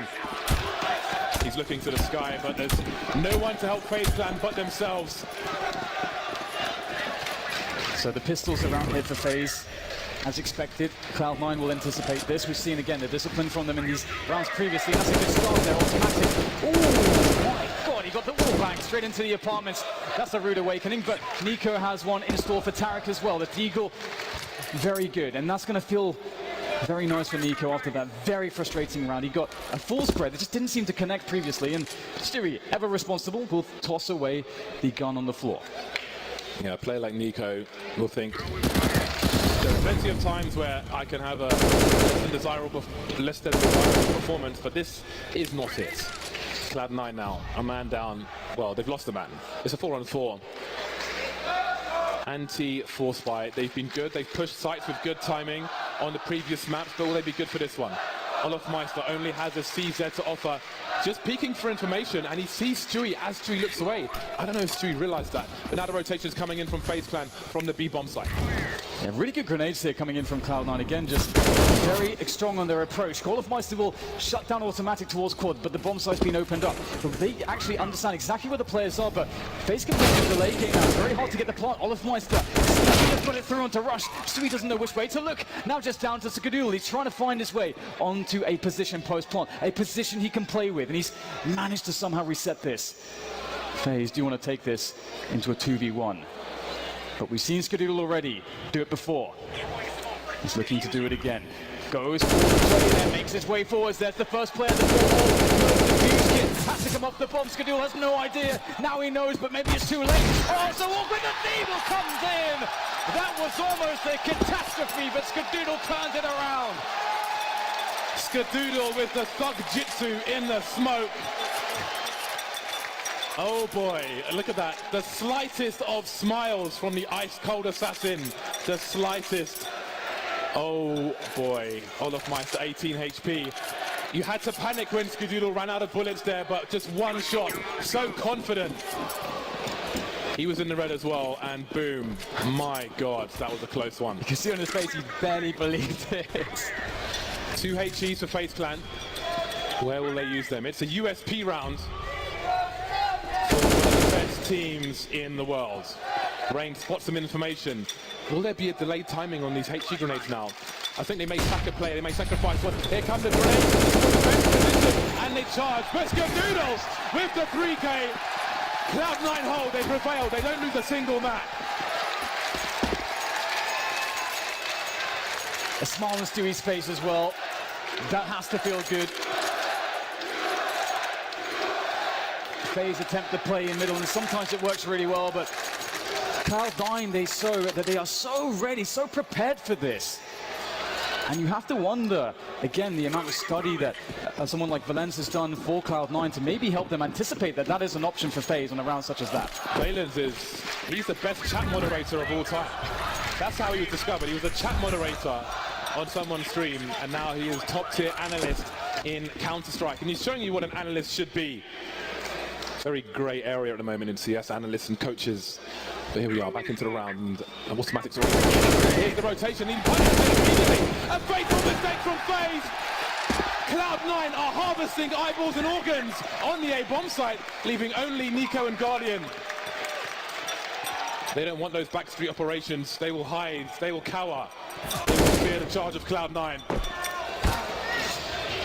They're going for the guns here. They really want to eliminate every possible edge that FaZe could bring into the next round, and they know they have the money to do it. And they only really need to just get rid of one gun here. It will make a very big difference for FaZe and their ability to make plays in the following round if they secure 2 into that next round. And Cloud9 may be willing to sack every single player in the attempt, but moving into Guardian, who in a very defensible position on an AWP, is very hard indeed. There is a lot of utility here for Cloud9, but they can't quite seem to make it work. They're having to give up the Ghost, and FaZe have found themselves these 2 weapons, but honestly, losing a bomb site as quickly as they did, that feels very bad, very painful indeed. Yeah, that was a fatal mistake. Such smart play from Automatic, harvesting them organs. You want to buy kidney, 1-800-Cloud9. 4-1 at the moment. FaZe Clan starting Inferno almost as they started Overpass, with great difficulty. Guardian, though, he still has the AWP, but this is not Mirage. It's not so easy to be as effective when you are a sniper player, but he's still a dangerous player nonetheless, and Cloud9 need to identify where he is. With that smoke down at the bottom of Banana, this will probably be a slow round from Cloud9. All will it. Again, Cloud9 with that no respect style. That's a really cool play from them. Oh, that's a big tag through the wall there. Oh my god, you've got to be careful when you're standing in that position, Guardian rattling off the shots. But I love the timing for the flash push through the smoke, because it's the perfect timing to maybe catch the CTs if they were to push with that smoke. But they weren't in this instance. And Cloud9, not messing around, they want to go straight into B. More flashes, more blindness. Guardian pops a smoke at the front of the site, and that could really help the CT fly, but he can't get anything done. Down goes Carrigan, an open B bomb site. Cloud9 having a party, and FaZe Clan are the pinatas at the moment.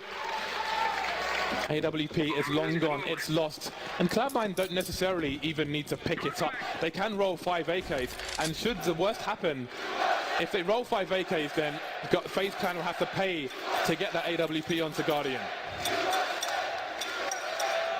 You do start to wonder if FaZe are beginning to feel a little bit overwhelmed, because it's not just like everything about this situation that FaZe are in. Like the way that Cloud9 are playing a very aggressive game, they're keeping the pressure on them in the game, but the pressure's on them out of the game from every single angle as well, from the crowd, from their own expectations of themselves and their performance. This is a true test for FaZe. It's a test that perhaps only Olofmeister has truly gone through before, back when the era of Fnatic, when they were considered villains and every single crowd was against them. Very fast start. A start with intent from Cloud9. If we look at the money on the T side, Skadoodle just over $11,000. Rush just shy of 10.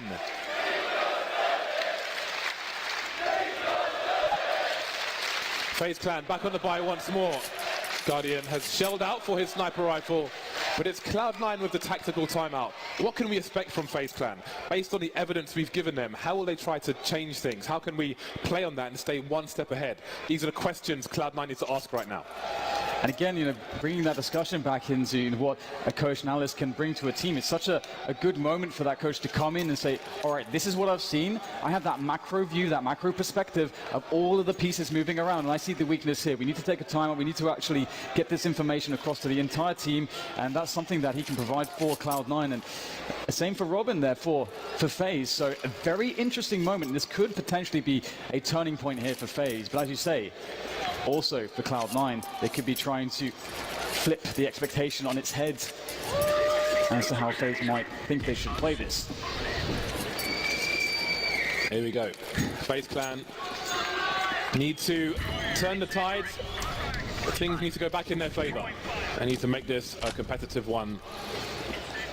They all feel like it's destiny for them to win this, but they're not able to make it fate, it seems.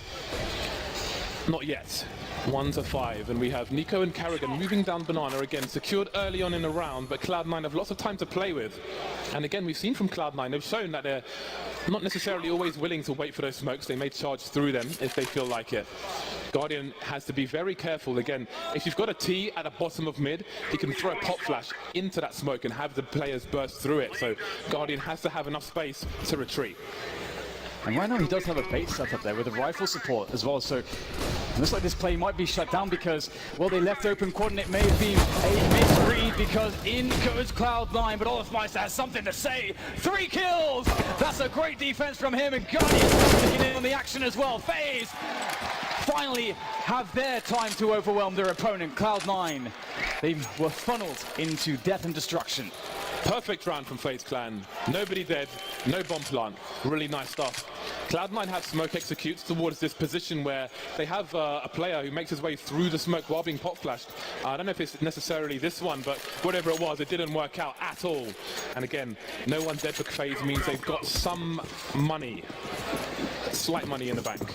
But of course, they need more rounds. Cloud9 can always look at the upside of a round such as this and say, hey, it's good they won a round. Now we can reset them, and all the coming rounds will be easier because they have no money and no loss bonus. So that's the focus Cloud9 need to have. So lots to play for both teams. Once again, FaZe Clan smoking off Banana, Nico and Carrigan, business as usual. They are happy as Larry. You never know when Cloud9 will force their way through that smoke. Yeah, it's something that I really love about Cloud9 and their team and their mentality. Many teams are too afraid to do it and too afraid to find good timings for it and make plays around it, and they instead just leave the smoke to dissipate. But that instead, you know, it kills a lot of time for you on your team side. You just have that smoke up, and once the smoke is up, that's information for the CTs, and this like Cloud9 will take the opportunity whilst the smoke is still up on Banana to burst into top mid. Yeah, that's exactly the burst we spoke about in the previous round. Players have to be very, very careful. More pressure though from Nico as the smoke disappears on Banana. We're still here. You won't take it for free. You must invest in a take of Banana. 4 people remain on A, and that's a first frag from Guardian. That's a very, very nice timing there from Guardian. Flashed, but still gets the kill.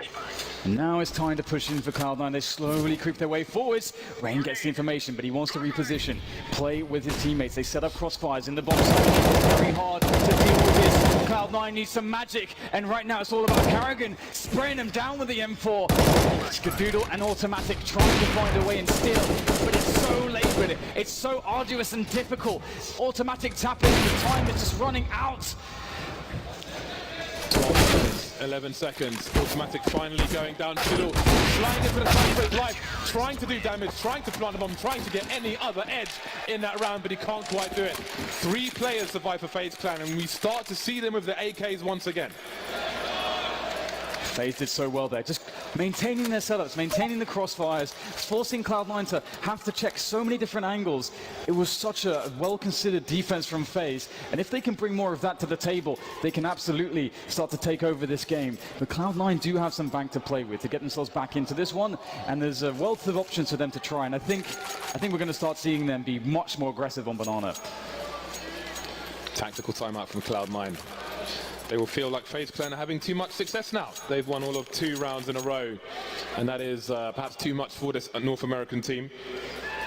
Again, Valen said that they have a deep strat book, so it's time to turn the page and offer something new to FaZe Clan. And FaZe Clan on the comeback trail, but only 2 rounds away now. One of the things I liked from the way Nico played the Banana position behind the smoke is that he was fairly forwards behind that smoke and he started shooting bullets through it. And that actually sort of postures that if you're confident enough to make that play, then maybe there's 2 players on Banana. So it's a lot of mind games going on around these smokes. Haven't even talked about Robban yet.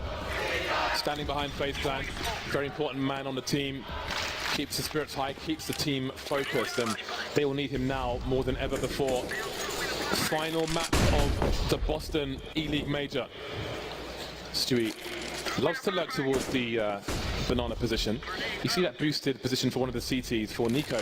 This is it looks like a difficult position, but you tend to see a fair few frags from here, and it's a hard one to identify. And in terms of identifying, in Cloud9's pushes towards A, they try to look for FaZe when they push the site in a normal positions, the corner box and so on, but FaZe have been playing the less obvious positions, and that's been winning them rounds, and that might make Cloud9 favor B a bit more in the short term. But even if they do push A, they still need to figure out a way to deal with that. I like how FaZe are maintaining a lot of their utility. Of course, it's not a perfect situation, but there's 50 seconds left. So considering that, it's a fairly decent spot for them to be in. They're very suspicious of that B play. Having the floating player Guardian with the AWP playing off of CT spawn and leaving the job of A to Olaf Meister and Rain for the time being is we'll see that Cloud9 with all the map control are leaving a man top mid as a lurk. And that man is Automatic. The push will come into B, so it would seem that FaZe are fairly well positioned to deal with this push. The Guardians just rotated back. There may be a good window of opportunity here for Cloud9. So Nico is not damaging him. He gets the first kill, running distraction now. His teammate can try and hide up on that. The pop flash is there as well. And Guardian back in the B bomb site with Nico and Carrigan shutting everything down. Guardian through the smoke. Automatic was there to cut off the rotations, but he hasn't managed to do that. And it's another round in the bag for FaZe Clan. 4 players surviving, no plan for Cloud9, the money starting to run low. And that's such a sick position from Nico. We see that position from Nico all the time. There's so many highlights. There's one pistol highlight as well. From just sitting in that position, just patiently, elevated up on the quad spot and just patiently tapping away. And this is something that's very incredible about players like Nico and Rain. When you watch them in these very high pressured situations where you may see other players go for the full spray, they're just so calm and considered with their shots, and it works out for them. 4 rounds now for FaZe as they look to equalize against Cloud9, and they're very likely to do it. Cloud9 don't have much to work with here, just the pistols. What's been important for FaZe is that they haven't been losing players in the top mid position. So when Cloud9 have been charging the A side, they've just had the usual positions, and Cloud9 have not been able to deal with those positions. Now, one nice shot through the smoke, but it's a consolation at this point. The bomb now lost, and Stewie is surely about to die. So there it is, 5-5. Cloud9 with the money to buy it once again for the most part. Automatic's only got 3k, so somebody will be short, but all the success is now with FaZe Clan. This is a great situation for FaZe Clan. So much success in the previous rounds. They could really get a nice CT half here.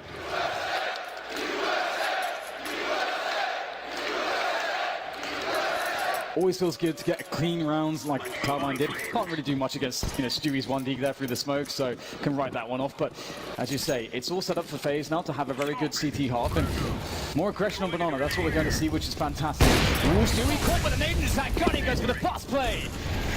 And Guardian always gets the frag. And so does Nico, it would appear. Tarek going down, and Rush is the only man to really do much there. Very aggressive push there from Olofmeister. Cloud9 have to read that there was a rotation towards the B bomb site, so they feel like they have got to try and capitalize on that, but the smoke is going to shut them down. Tarek took massive gambles around that smoke towards the B bomb site. That must have been a spawn-based play, just trying to stop FaZe Clan before they could get into position, because again, once they're in position, they have been enormous problems in the recent rounds. Carrying by the pillar, delivering 2 kills, leaving Automatic alone, 1 versus 3. He has the bomb, he has a minute on the clock, and he has a potential duel with Nico alone. Seems he will offer a fake towards the A bomb site, and no one's top mid to see. So this is going to be a crucial engagement. Is Nico close enough to hear those steps that Automatic made though? Seems that it might be, because there's a rotation from Guardian already. Checking the angle, but Nico will be ready for it. Another round in the bag for FaZe. And I hope for Cloud9's sake they don't get discouraged about taking Banana, because that position is really important. You can't allow FaZe to feel like they can just defend this and take it for granted and have these positions. And they're honestly lucky in that spot. The Guardian doesn't get multiple kills off of the 1 bullet that he shot out of the AWP. And that gets very scary now for Cloud9. The money is gone once again. We'll see a half buy, some pistols, some grenades, and some Kevlar as well. So got to be careful here. FaZe Clan must be disciplined. And once again, a push towards Banana. Teammates backed off, and okay, well, there's a bomb plant in there for the Cloud9 side at the very least. I'll go down quickly. They've got rifles, they've got a lot of grenades, they've got 1 more smoke. Automatic has got to find a headshot. Oh, Rain though has a massive advantage now, surely. Automatic moving back. Rain not aggressing just yet.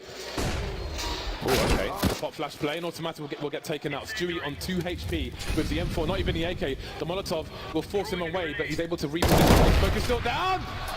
Not the grenade, but the M4 of Olofmeister. FaZe survive with 3 players. Definitely a good round from Cloud9 though, considering that it was a half buy. They went for a straight rush. They got 2 kills, picked up a bomb plant to reinforce their economy and slightly keep FaZe a little bit honest as we move into the final rounds of the half. But I think that FaZe just actually have too much money, and indeed it looks that way. I think they're going to be full buying for the rest of the half no matter what. And Cloud9 still looking for that approach, and Banana still seems to be unsolved by them. I think, as a T side, that should be a position you can take with correct use of utility. So that is something that they must solve. I think they need a 5-on-4. They need a man advantage before they're pushing into a site. FaZe Clan starting with 3 for grenade purposes, I'm sure, towards the B bomb site, where they've been comfortable with 2 for the most part. Although the 3rd player is hanging around, so maybe because of the previous play from Cloud9. Lots of flashbangs, but Nico will not give stuff for free. That is a perfectly placed Molotov. Stewie really wants an engagement here, getting tagged through the wall now, down to 21 HP. Hasn't even seen anybody, being shooed away like a schoolboy hanging outside a store. Minute 20 on the clock. Yeah, this is really impressive by FaZe. Like the way they're playing Banana right now, like Cloud9 are really trying desperately to get positioning there, but it seems like FaZe have full information. Even though all the smokes are blooming, they have grenades to check everything. It's really crazy. Now that gives them full information that the push is going to be coming into way as we have Rain. Oh, the flashes are perfect, but Rush still makes the frag happen. Guardian's in the thick of it, but he can't get away there in the open and fragged. And Stewie cutting off the rotation. Somehow, some way, Cloud9 have found their way out of desperation. They haven't taken the pit position. Maybe they have, or maybe there's just too many places for Scar to look at. Rush still on the site. They know that Scar planting the bomb, and down goes Rush. Stewie with 21 HP. Is that for him? He spots a player moving in from the library position, but he can't do anything about it. It's another round where Cloud9 are executing into a fully equipped FaZe Clan team. No man advantage, nothing to try and abuse or exploit, and it's causing them a lot of trouble and hardship on their T side. And it's the beautiful thing about the way FaZe are playing Banana. As they have so much focus around there, and again, I think for Cloud9, it's hard to know if they have 2 or 3 players there. If they were forced to use 3 players fairly consistently, Cloud9 can make some counter plays. They can do fast rounds up middle through quad, and that would be a very good anti-strat. But FaZe have been perfecting the Banana control of 2 players, and if you can't win Banana, then you can't really get picks towards A, because it allows the A players to play much more defensively. So that still is a really big issue. FaZe are showing a masterclass of how you play CT Inferno right now. Now it seems to be Cloud9 with the troubled faces, experiencing a lot of failure in these recent rounds. How do they change things? Skadoodle on the AWP.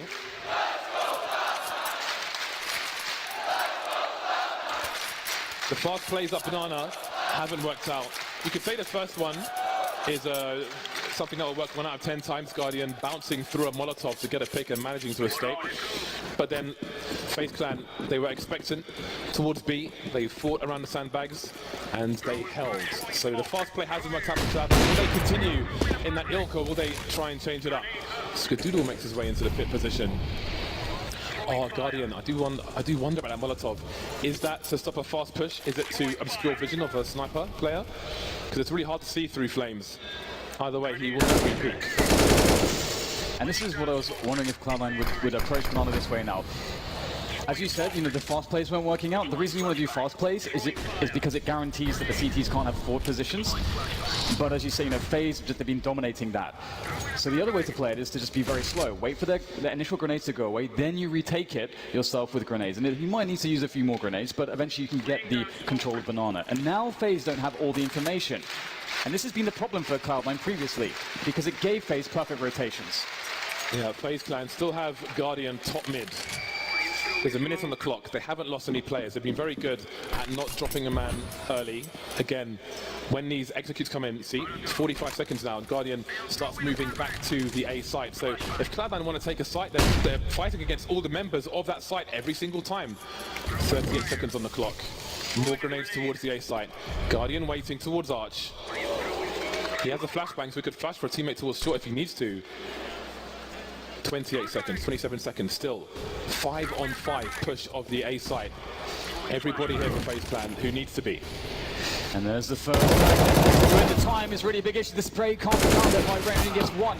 Olafmeister are looking to defend, traded out. Trace left, right, and center. Guardian, can he find the player in pit? This is massive. No, Skadoodle gets it done. And that's so huge. They can now go for the plant. 5 seconds to go. Oh, wow. Great return there from Tarek as Nico stands the last man in the 1v2 clutch.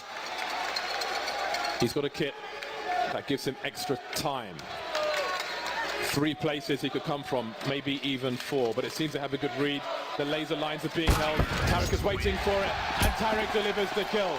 Finally, Cloud9 break the hold of FaZe Clan, and they get round number 6 on the board. The score may remain close as we move into the last round of the first half. Oh, that is such a big round, isn't it? What a performance here from the likes of Skadoodle. Such an important kill. If he loses that, the round is just definitely over. And this is going to be a round after a long dry spell here for Cloud9, where it felt like nothing was working. And not only that, it felt like FaZe had the entire map. They had perfect rotations. And it was the slower approach that worked for Cloud9. I wonder if FaZe's response will be to get a bit more aggressive towards Banana. And Nico does want it, but you have to be very careful. It's a very hard position to play. Oh, Stewie gets it. And there's your 5v4, James. 1 minute 30 on the clock, and Cloud9 have the man advantage. Finally, they have a strong start to a round. And maybe, just maybe, they will be able to execute their strat now. They can bleed the grenades of the opponent, disposing of the weapon. Karrigan has a second M4 at his feet in the B bomb site, which is interesting. I don't know why that's there, but anyway. 8-6. Minutes on the clock for Cloud9. They haven't pushed the CTs off of top mid yet. They need to do that regardless of if they're going to A or B. And you really don't want to see Cloud9 overplaying their hand here, this 5v4 advantage. As time does start to wane, we see the grenades starting to fly in. I see Rush is definitely offering a bit of a fake there, trying to suggest more players are trying to pressure in towards A than there really are. How long will FaZe fall for that though? Because they do, oh no, a player's floating away. The B bomb site is only he does the smart thing, he falls right behind Smoke somehow, some way, gets himself a frag. But now it's about to slowly take it from FaZe Clan. Are they going to play against FaZe Clan? Because there's 18 seconds, the bomb goes down again. It's got to be collected, but there are so many CTs running around. Someone's got to collect the bomb and plant it. It's being collected. Tarek takes one in the face. Karrigan gets punctured as well. Skadoodle must hold the line. It could be two. One to the left, one to the right. Both of the timing's right. Rain's still alive. In the red, he's dead. Round number 7 for Cloud9.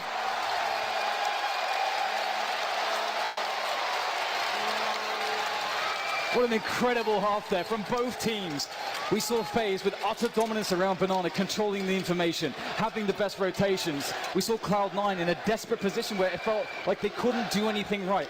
But they somehow still found picks, they somehow still found clutches, and brought themselves up to 7 rounds to win the half with. That is remarkable. And this Inferno, this map 3 of this grand finals is completely wide open. Wow. Everybody can take a breather for a second before we get into what might be the last half of this major, unless we go into overtime. Everybody needs to reset. FaZe Clan now will be starting on the T side. Karrigan and Guardian with the grenades. Cloud9, Skadoodle, is this the run? Or is it FaZe Clan's time? There are so many stories on both teams. It's very easy to focus on the North Americans because of where we are, but FaZe Clan also such a storied team at this point. Rain, the only remaining person from the original lineup. Both these teams want this and need this so bad, but it starts with the second pistol.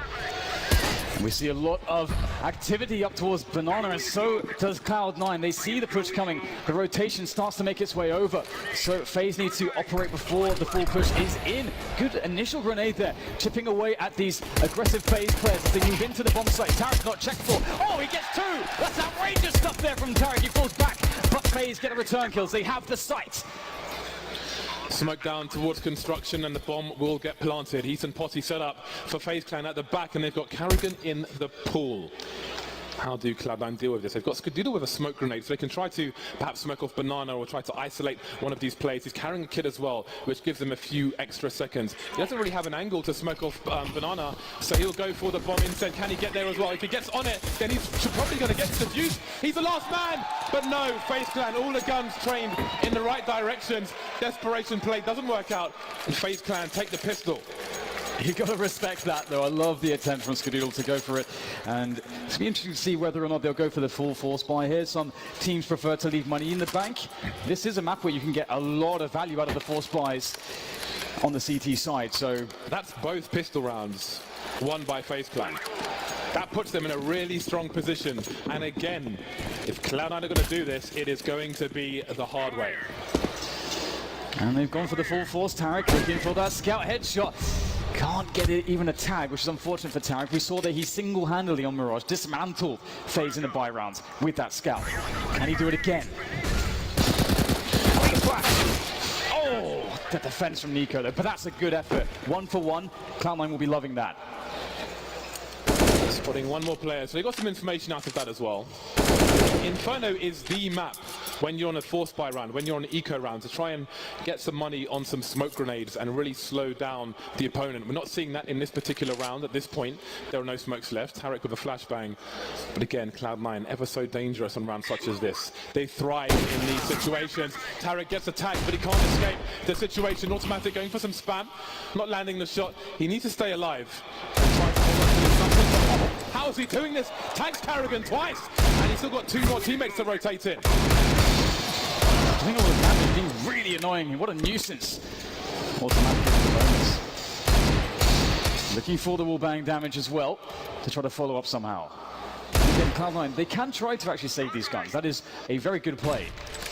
And they're going to do that. I mean, they'd be moving into too much disadvantage, moving through the choke points into FaZe, who are well and truly set up with more players as well, more firepower.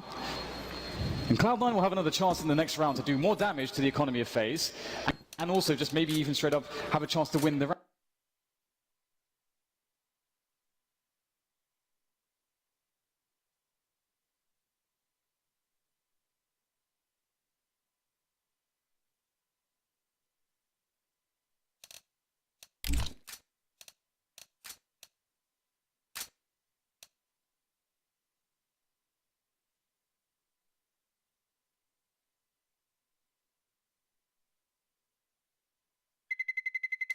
Let's roll.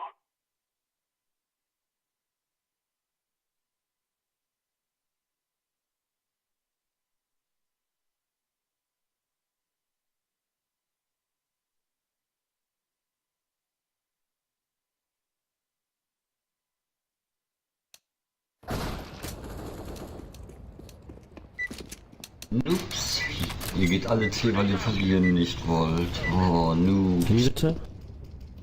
Extra T, obwohl ihr sagtet, wir sollen T gehen. Let's go.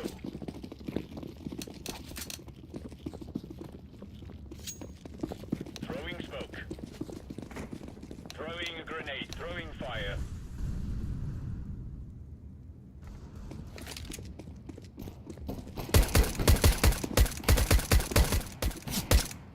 Incendiary.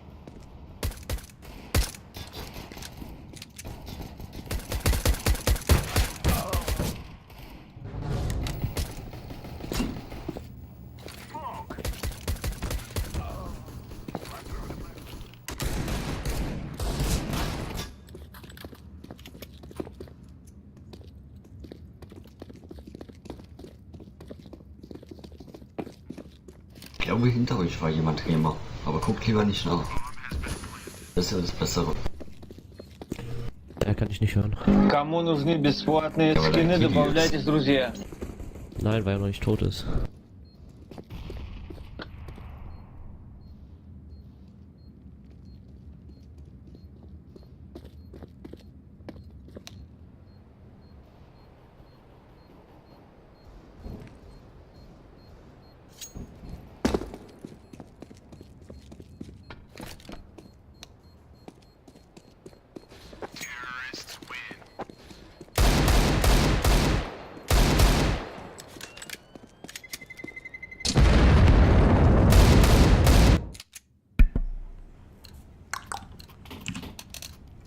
Lock and load.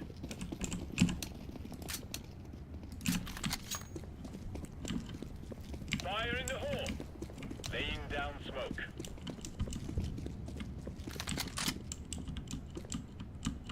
Eco is out. Go B, go B, go B. Throwing flashbang. Deploying flashbang.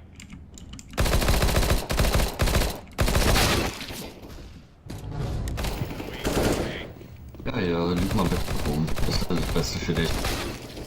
Ich sagte, ja, wir gehen T, du behindertes Stück Scheiße. Ja, du bist halt ein Lappen. Das wissen wir schon früher, Gamer.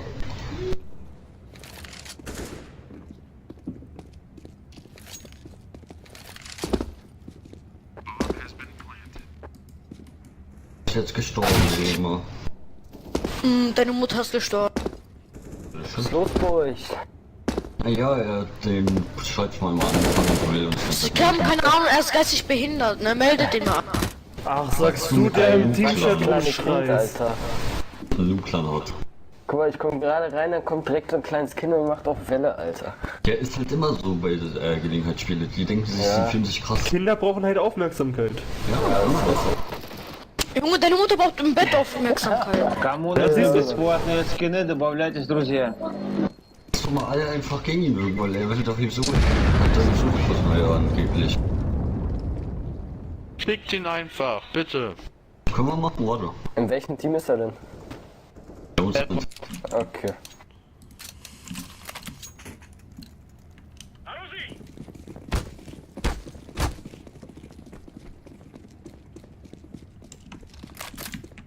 Deploying. Nice. Laying down smoke. Throwing fire. Throwing a grenade.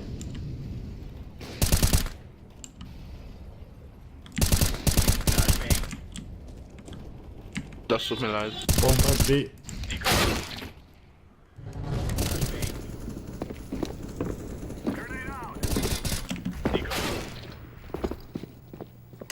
City. Throwing flashbang. 3 when. Die City hinten sind. Nein. Wenigstens haben wir aber das Kitty weg, also ist mir egal, ob wir jetzt verlieren oder gewinnen. Viel Glück für euch. Also den Typ. Let's get this done.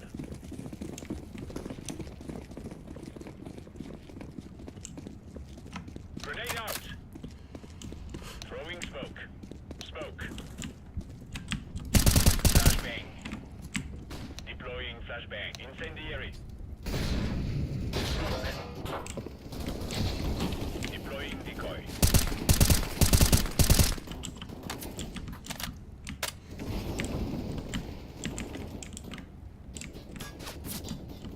Incendiary out. Go, go, go, go! Bomb, bomb, bomb, go, go, bomb!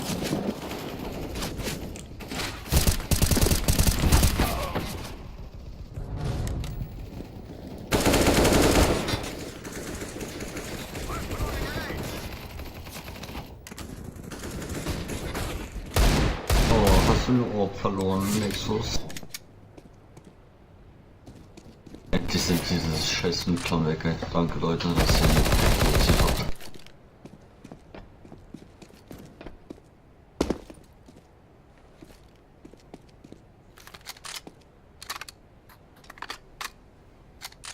Кому нужны бесплатные скины, добавляйтесь, друзья. Да. Это как? Алло? Че? А как это бесплатно? Вот так бесплатно.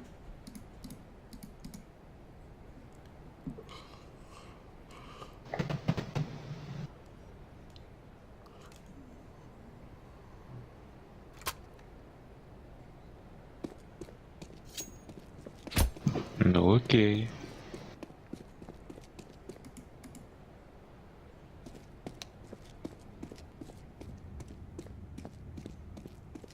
Dirty money, dirty money, dirty money, yeah. Да, ты привет. Grenade out. The office is the best place to find out, so the bar is where I go.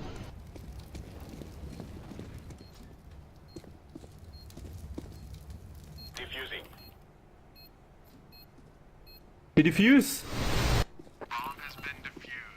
No. Идиот! Nice. Wow. Nice, nice, nice, nice.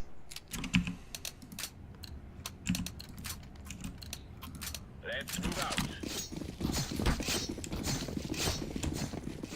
Decoys out.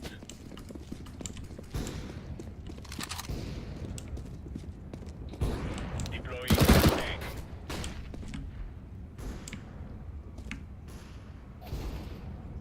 Throwing smoke. Throwing fire.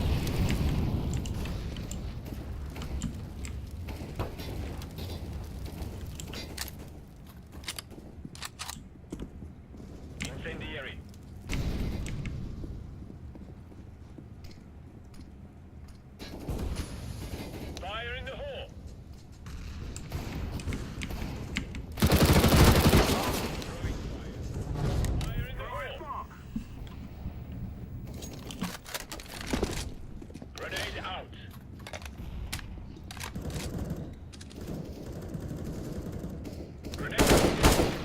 Headshot B. Throwing flashbang.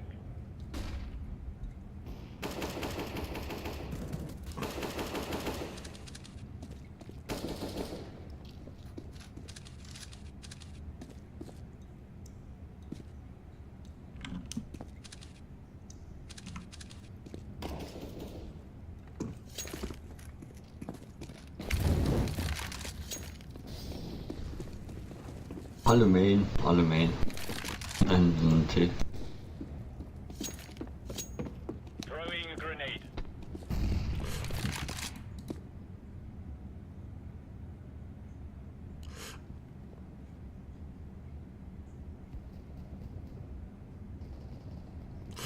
Noob autocamp.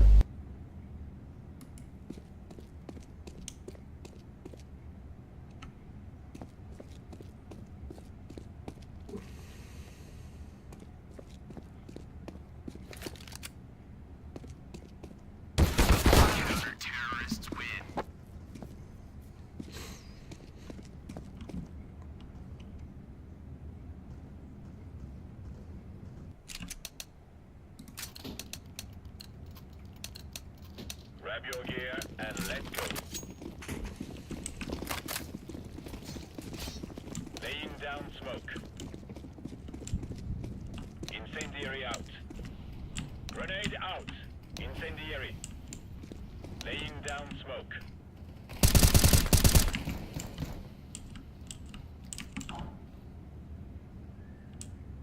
Fire in the hole.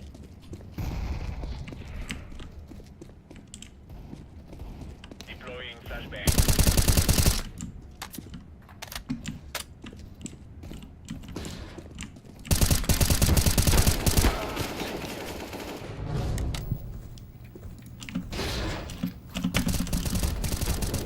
Incendiary.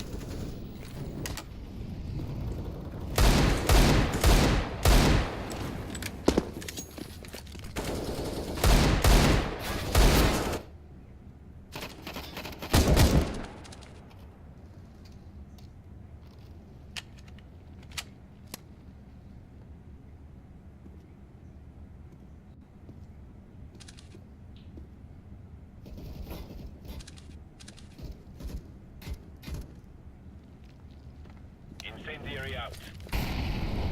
Throwing flashbang. Smoke. Fuck you.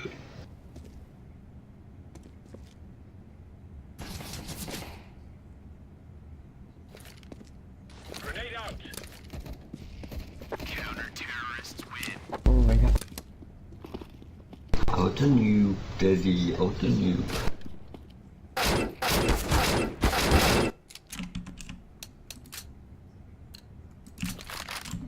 Let's go.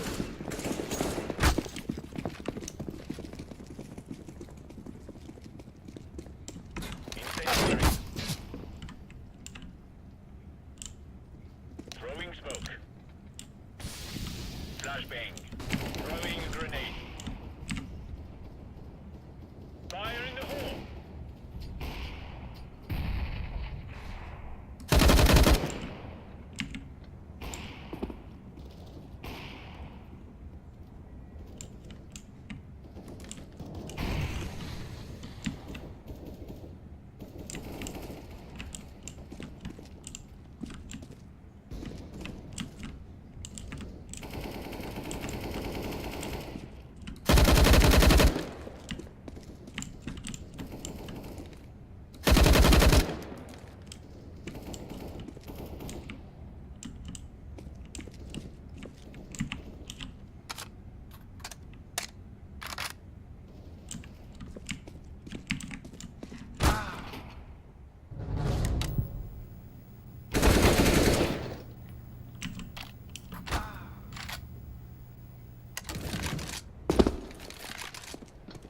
Noob, Daddy, noob.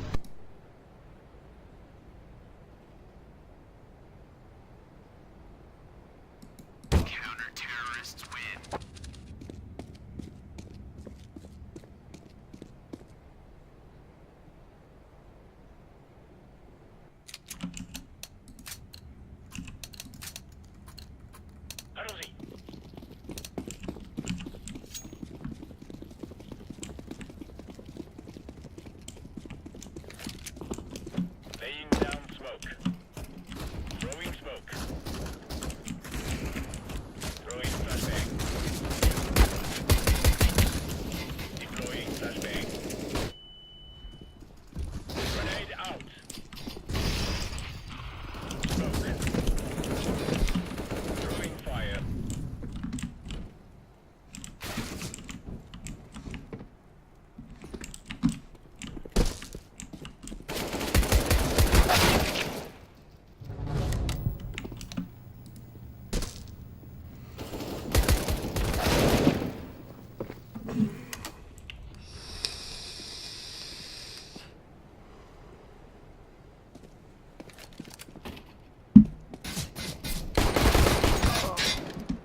Всем привет.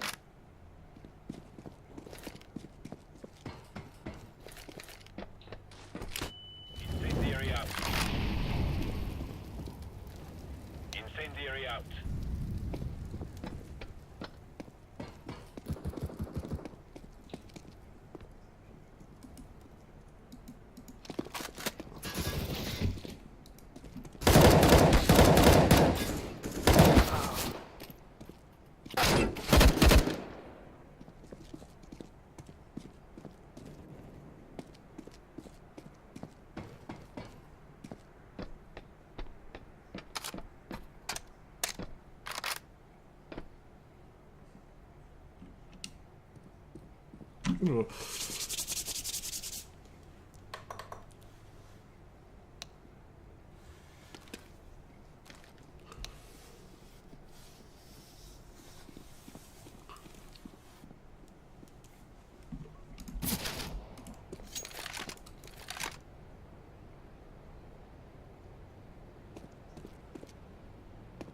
Counter-terrorists win.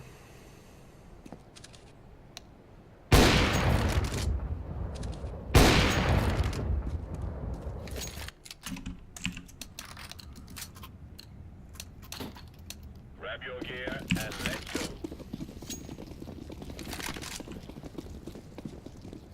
Laying down smoke. Throwing a grenade.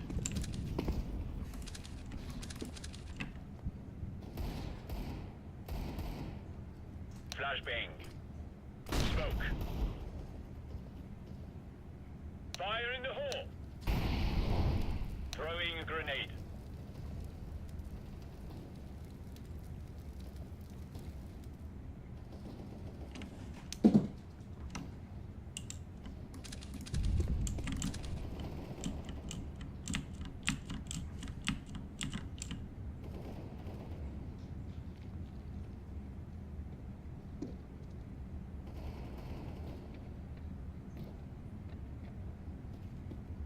Grenade out.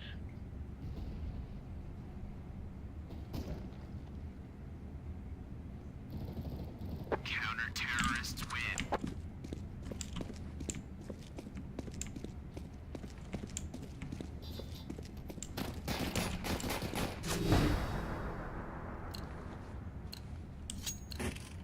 Let's go. Throwing fire. Throwing smoke. Throwing flashbang. Incendiary. Grenade out. Incendiary.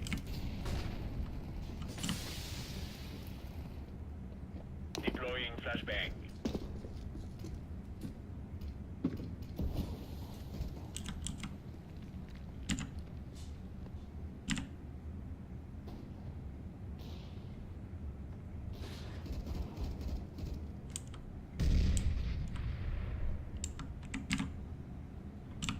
Flashbang.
Oh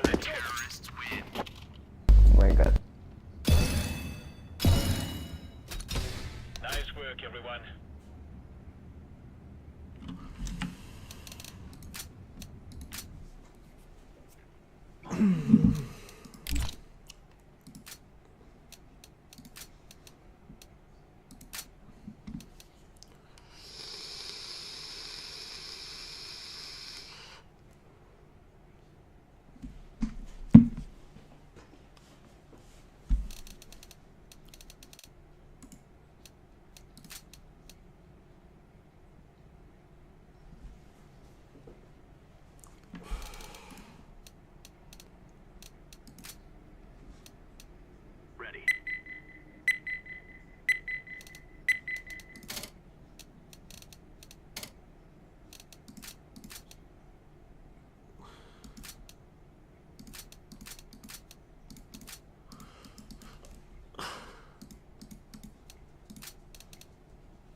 Let's roll.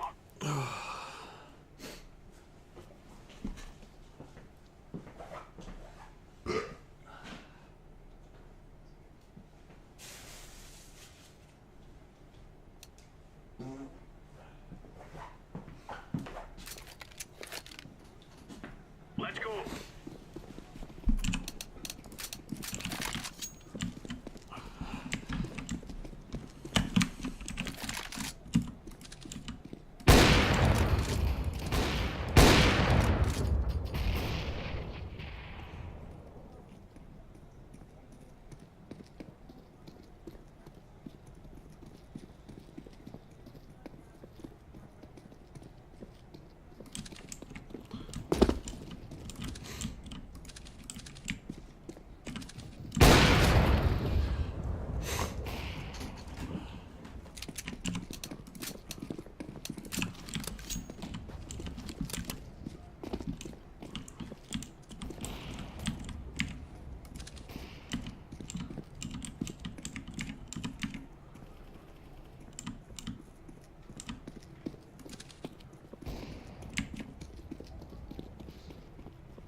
Hello.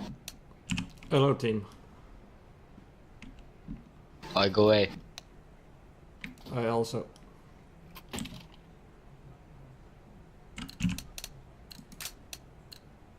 Move it, move it.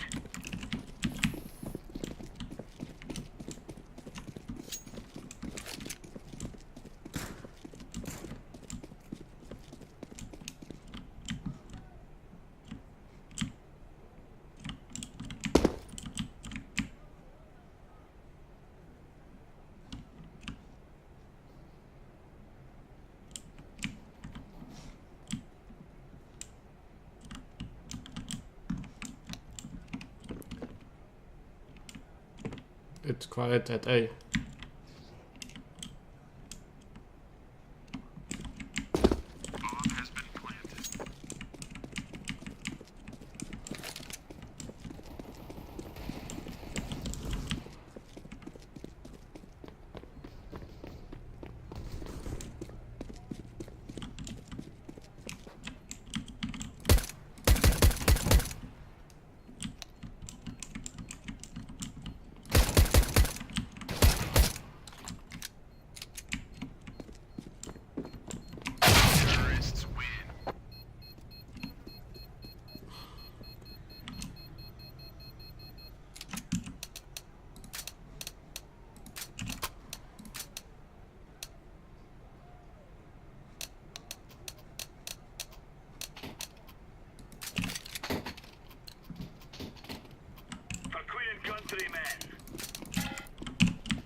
down smoke.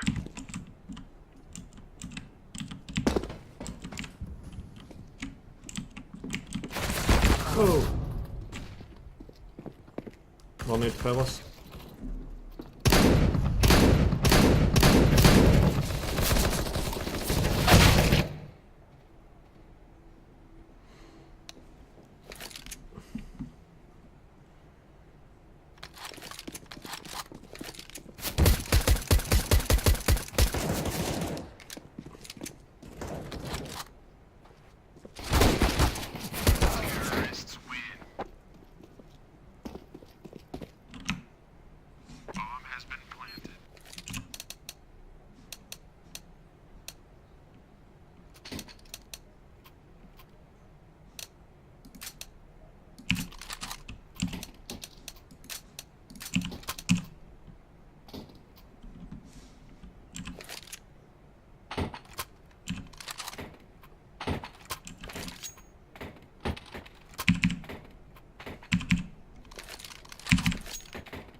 Right, lads.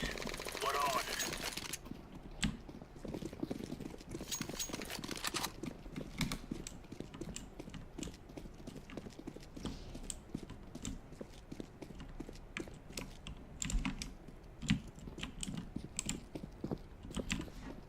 Flashbang.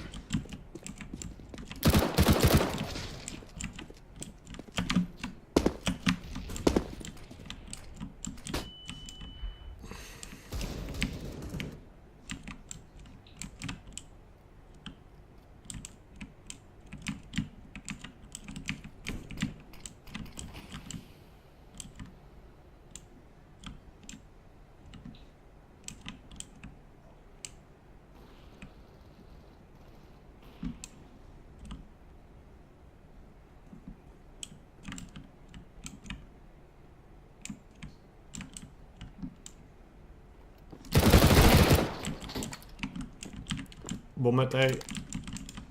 Fellas.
You did your best.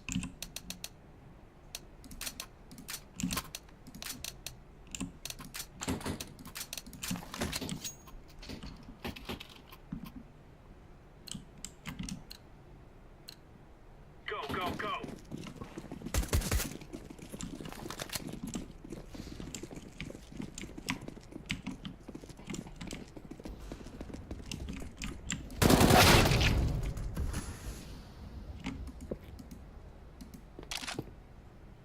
Fucking hell. Tyfus. Sorry. Sorry jongens, voor de stream gaat alleen niet zo lekker.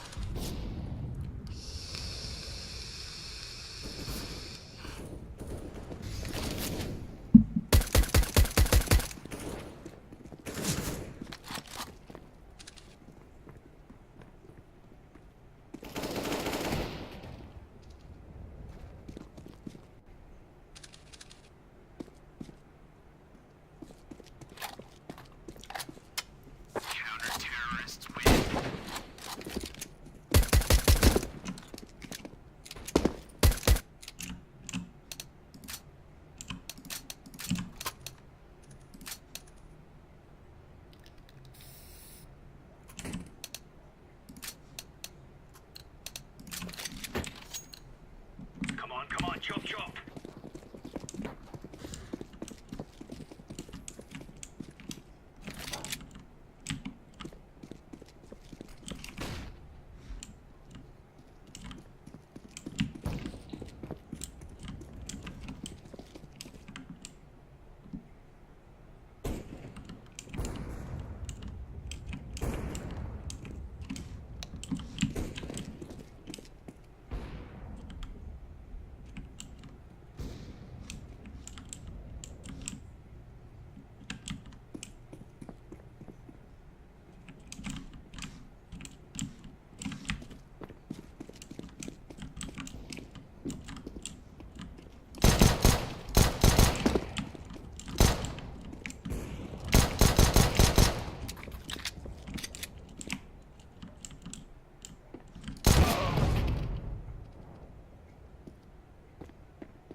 Nice job.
Alpha.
Oh, fuck.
Fuck. Stupid of me.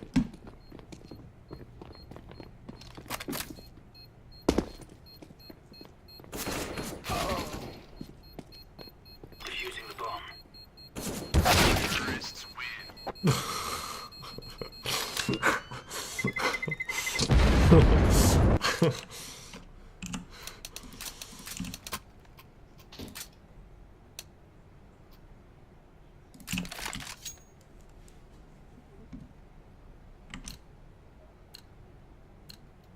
Are we rushing in, or are we going sneaky beaky like?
Bravo or Alpha? Come on, let's go.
Squad!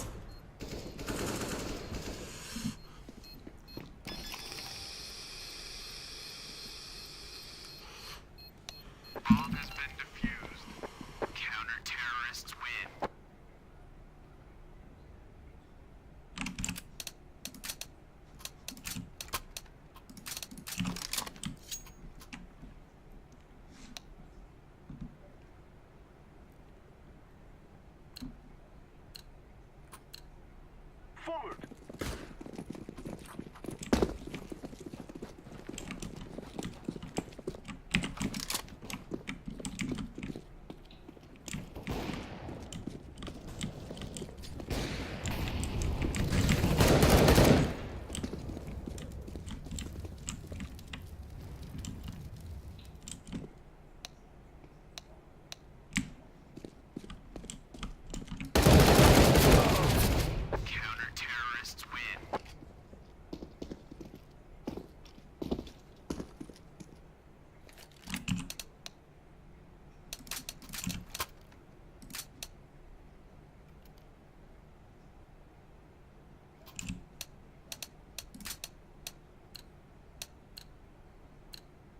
They shall regret this day.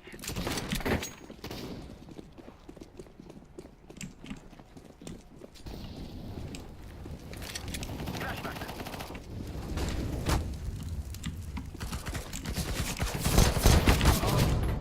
Huh?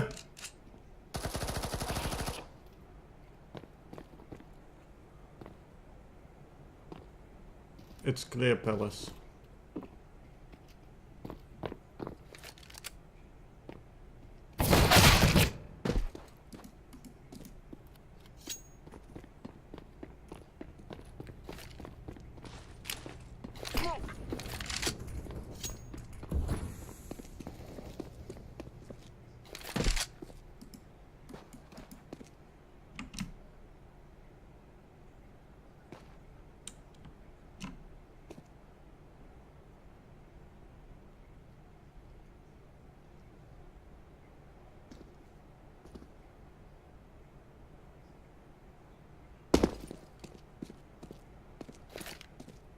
Jungle. I am planting the bomb.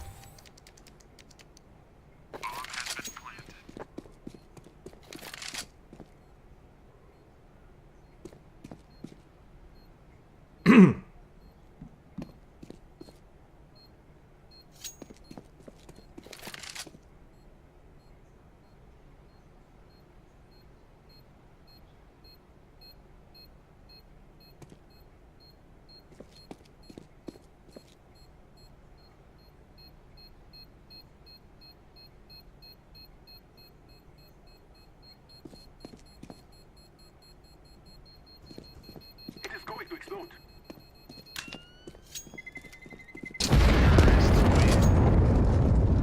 Nice.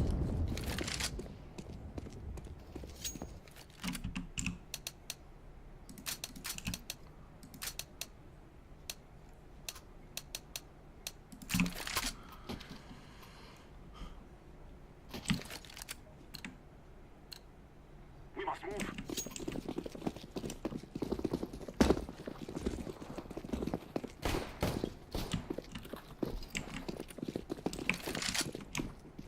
Throwing a flashback.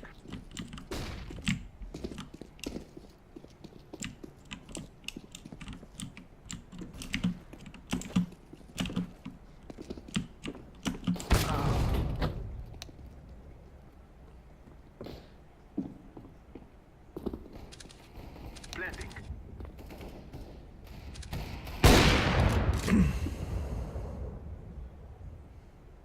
Counter-terrorists win.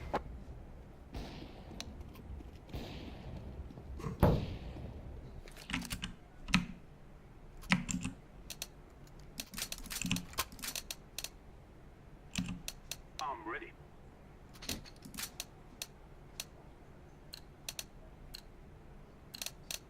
Go, go, go!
that we may be free.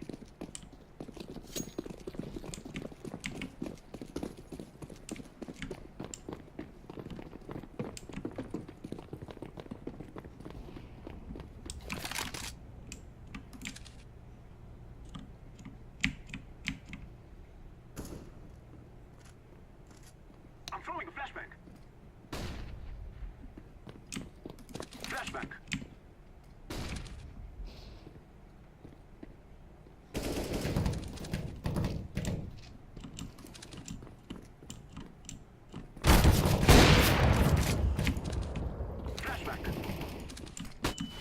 Oh, fuck. Good flashbang.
kurwa.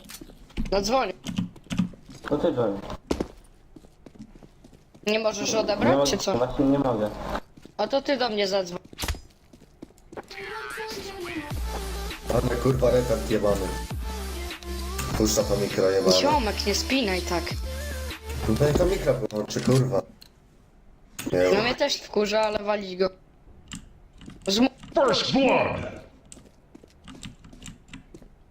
No, Próbuję ci popisać, kurwa. Myślę, że tak zabłyszczał ty. i zadzwoń, Andrzej. Jak ty się dzwoni? Co? Ty się dzwoni, bo ja zacofany jestem. Taka strzałeczka na czacie, nie? Tym naszym. Jak otwierasz tam wiadomości nasze, to jest taka strzałeczka i tam rozpocznij czat głosowy.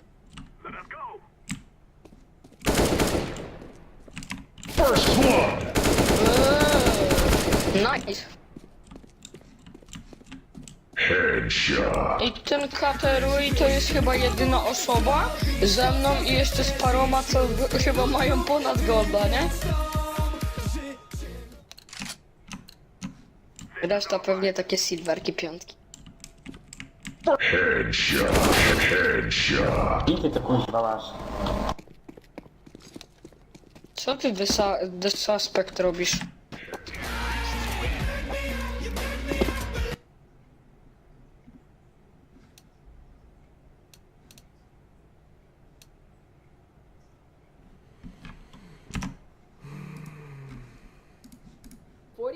You might be able to see up to 20 frames, and their model might shift by just 10 pixels each, giving you much more of a precise shot. So on paper, this monitor should make you a better gamer, but that's only if your reflexes are actually fast enough to take advantage of it. And there you have it. I know that was a lot of math, but there's an even simpler way to figure out if...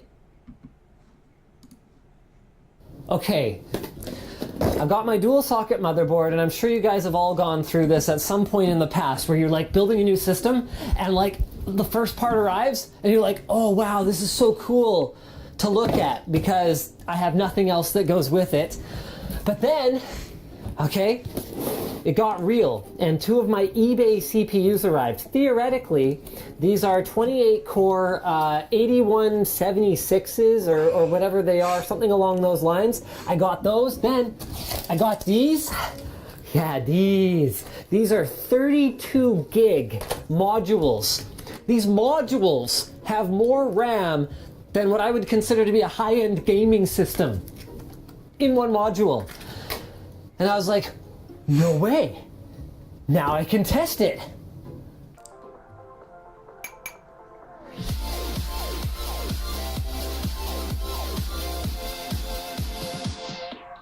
Thanks to Audible for sponsoring this video. Experience the world's largest library of audiobooks today with Audible. And stay tuned later on in this video for a special offer. I wasn't sure if either of them would be real or working, so I actually ordered two sets of what claimed to be 28 core CPUs on eBay. And look at this. It's even marked on the spreaders. This is a P8136 that the seller says is a 28 core. But then I was like, hey, can you send me a CPU Z screenshot? And they're like, sorry, I can't. And I was like, well, can you double check with someone that it's 28 core? They're like, I can't. So hold on, first let's double check this. So, absolutely nothing. Intel Xeon 8136. You can see I've Googled it before.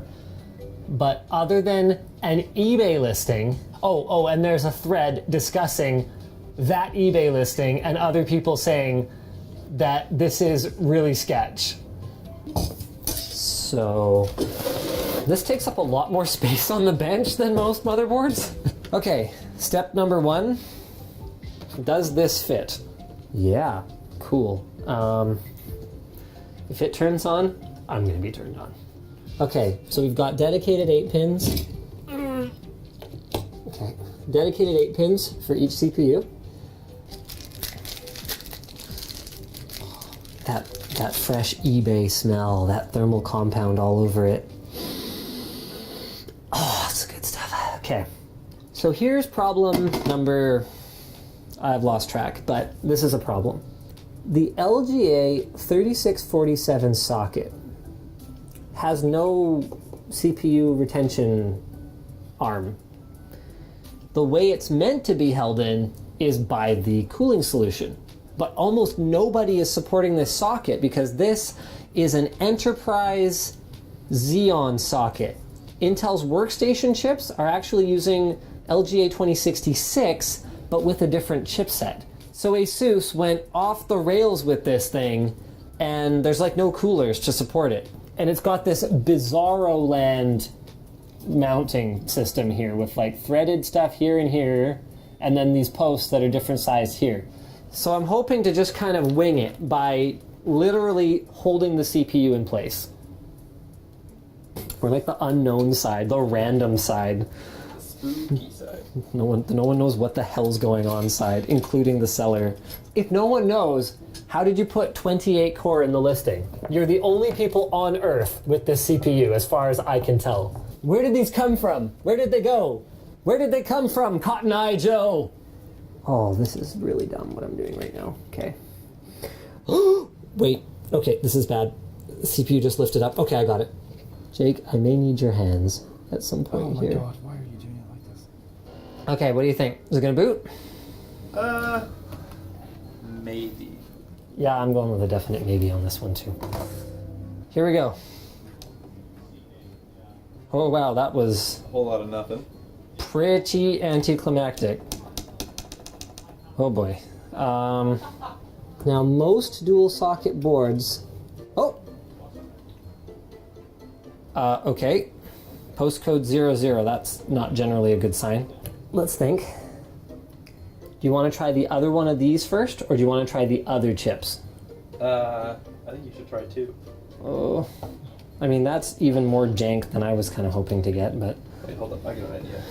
Whoa, that's heavy. What's that? Holy shit. Oh yeah, this is, What is that? titanium, I think. Holy crap. Here we go. Oh, that weren't a good sign. Wow, crap. Okay, well hold on a second. There could still be something else. Let's try the other chips. Okay, there's some action. They're warming up this time, so that's going to limit how long I can hold these in. Okay, go ahead and hit the power. My thumb's burning. Okay, it's time to consult the manual. So it occurs to me, we have actually seen this socket before in our Xeon Phi video. This is that bizarro cooler that it used. So this gives us a few more exciting options. I don't actually know if this board is Xeon Phi compatible, but it's the same socket, so maybe we could try this chip to see if it fires up. Then we could try this cooler on one socket to see if maybe it is a mounting pressure issue. Still got options? Oh, and of course it's Torx. Okay, this looks like it may not actually be quite the same because there's like a thing here and what is this mounting system? Oh, this is a narrow ILM. This is a square ILM. Crap. So we're going for hopefully enough mounting pressure. Whoa, whoa, whoa, whoa, whoa. Whoa. Hello. Hello. Okay, that's fine, that's fine. We've got a postcode this time though. That's a better sign. And also, this is less likely to be CPU 1 anyway. So I'm gonna put it back where it was. All right. Okay. One long, two short. Great. Reserved for future AMI codes. Perfect. Brilliant. Okay, let's try a different chip. Let's try the other one. Okay. Come on. AF. Maybe. Well, it could be good as f, like elite as f. Okay, it's completely different.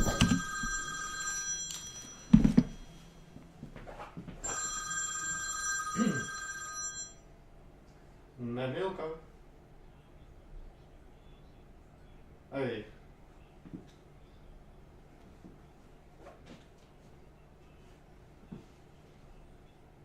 Ja.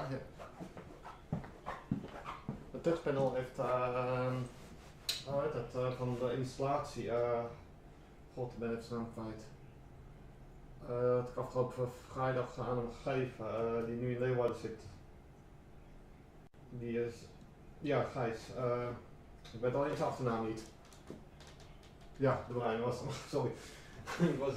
Die heeft hem nu en ik zei tegen hem, hij mocht mij bellen als, omdat de AMX vergeten moet ook nieuwe software ingeschoten worden. En hij mocht mij gewoon bellen als hij hulp bij daar nodig had. Dus, maar... Ja. Ja, dat had Michael van Heijden had een aangevraagd aan planning en die planning had Gijs de Bruin naar Leeuwarden vandaag. Dat is alles wat ik ook weet, dus ja. Hoi hoi.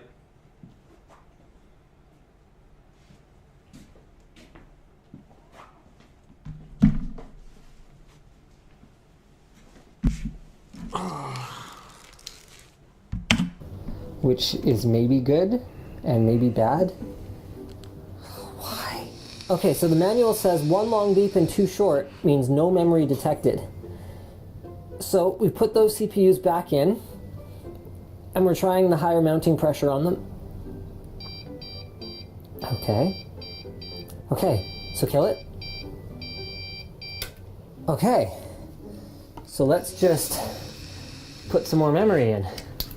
Because one of the classic symptoms of a bad mount in the socket is that some of your DIMM slots won't work properly.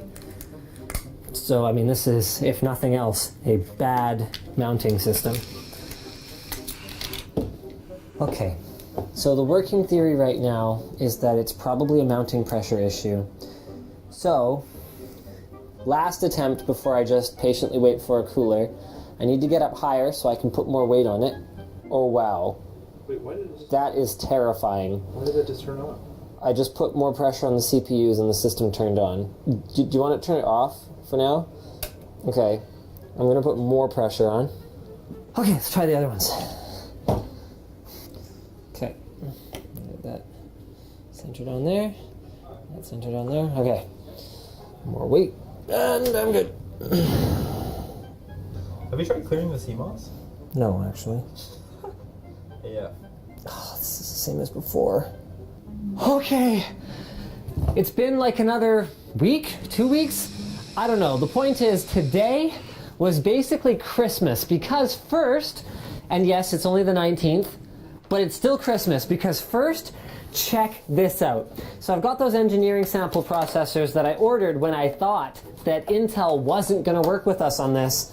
But today, I also got, oh, look at it. Oh, it's beautiful. So these are Intel Confidentials. I don't remember what SKU these are, but they're 3.2 gigahertz base, so they're a lower core count. And these ones, Xeon Platinum 8180s. These are the top of the line. But it was the kind of, I ordered new computer hardware Christmas where, your little cricket there, where I didn't have a piece that I needed still. But then today again, they arrived. These are Intel Thermal Solution box coolers for the Xeon Processor Scalable family. This is the one active cooler that I could find on the market for the square ILM socket. I finally have everything. We're still gonna try that eBay processor first. I really want to know if I got ripped off. With how hard this is clamping down, honestly, I do not feel like I wasn't putting enough force on it before. I really don't think that was the problem. So theoretically, if these work, then I have 2 sets of 28 core processors. If they don't, then I still have one because sometimes it's nice to be Linus Tech Tips and have Intel send stuff over to you sometimes. Do you get sweaty when you're working on expensive stuff? A little bit. Yeah, me too. Yeah. I need a graphics card. Wow. So the 8136 doesn't work. Now I'm wondering if maybe there's a problem with our board at this point. So let's try a retail chip. So each of these Xeon 8180s is, I think, 8 or 10 grand, something like that, retail. Whew. No pressure though, you know. I mean, don't they know that people drop things? Okay, so this is with a very probably known good chip this time. If this doesn't boot up, then I have my doubts about something. Oh, did that just change? Yeah, it did. Does it just have a really, really long post? How interesting would that be? What if it has some kind of first boot process where it has to go through some kind of detection thing before it can then boot up properly the next time and it's really long? Okay, we are attempting a USB BIOS flashback with their crash-free BIOS thing. We have a problem though, and that's that if you look at the BIOS revisions here, the one with the higher revision number is dated earlier than the one with the lower one. So, let's pull that out and try again. I wouldn't have thought we could make it worse, but we did. 00 postcode. This is 2666 megahertz, 32 gig sticks. I wonder if it's been a RAM compatibility thing this whole time. Because I've never actually tried different RAM.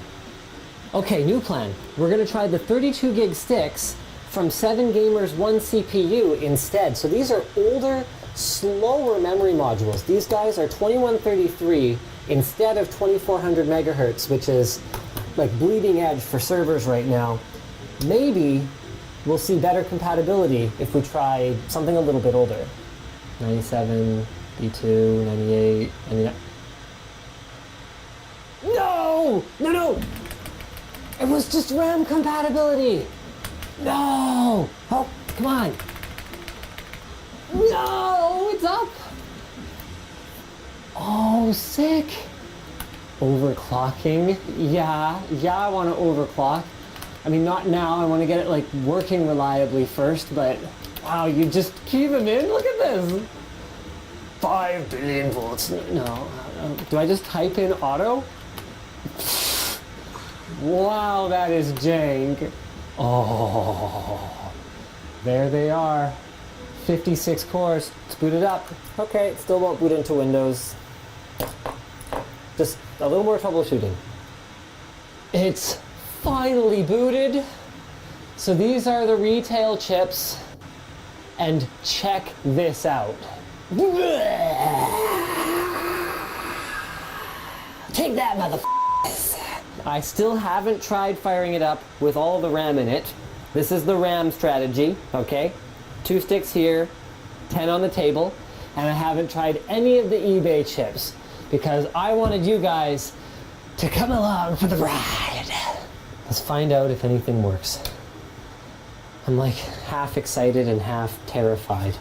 I really hope these work because I am almost definitely past any kind of buyer assurance deadline through eBay at this point, or PayPal. I really, really hope this thing works. Now that I've had the board booted up, if this doesn't work, then I'm pretty sure that I got scammed. One thing I did find out is that some of my posting issues may have simply been related to memory training, and if I had just waited longer, which wasn't something that was easy to do when I was holding CPUs into the sockets, this is not a solid indication right now that things are going to go well though. I actually hate that this TV has like such a pretty screensaver. Like when I see a thing change, I'm like, hey, whoa, okay, hold on a minute here. Whoa, okay. They booted. Genuine Intel CPU, 0,000% at. Flipping brilliant. Okay. All right, let's fire this baby up. So our last CPU got a score of about 7,000 in Cinebench, and that was with retail 8180 chips. I've seen engineering samples that have more information than this, but what we do know is the base speed of 2.1 gigahertz. We know that they're 28 cores. That's really exciting. So these are probably what they said they were, which is 8176s. Yep, Xeon Platinum 8176s. The eBay Gambit worked. Nice. And these are qualifying samples, which I believe means generally they are pretty close to retail chips. So this is not the be-all and end-all of benchmarks, certainly, but we can get an idea of whether we're close to what we have with the retail 8180. I want to see what it turbos to. Not bad. Not bad at all. Okay, so that's a significantly lower turbo speed. We were turboing up around 3 gigahertz with the other one, and our lower score does reflect that, but that's a hell of a chip for what we paid for it. Now let's try the mystery meat. Platinum 8136 time. Is this a straight up scam? Remember, this is the one where the eBay seller was unable to confirm anything about it. Unable. Okay. Yeah, this is not looking promising so far. It's just been on AF the whole time. You might say it would be disappointing AF. Damn. I wonder if I can still file a dispute. Here it is. Shoot. Return this item is not there anymore. Oh, that's not good. Can I even leave feedback? No, I can't. I can't even leave feedback anymore. Wait, hold on. No. View similar items. 2,600 US dollars plus shipping. Brilliant. So I guess the lesson we learned then is buying engineering sample process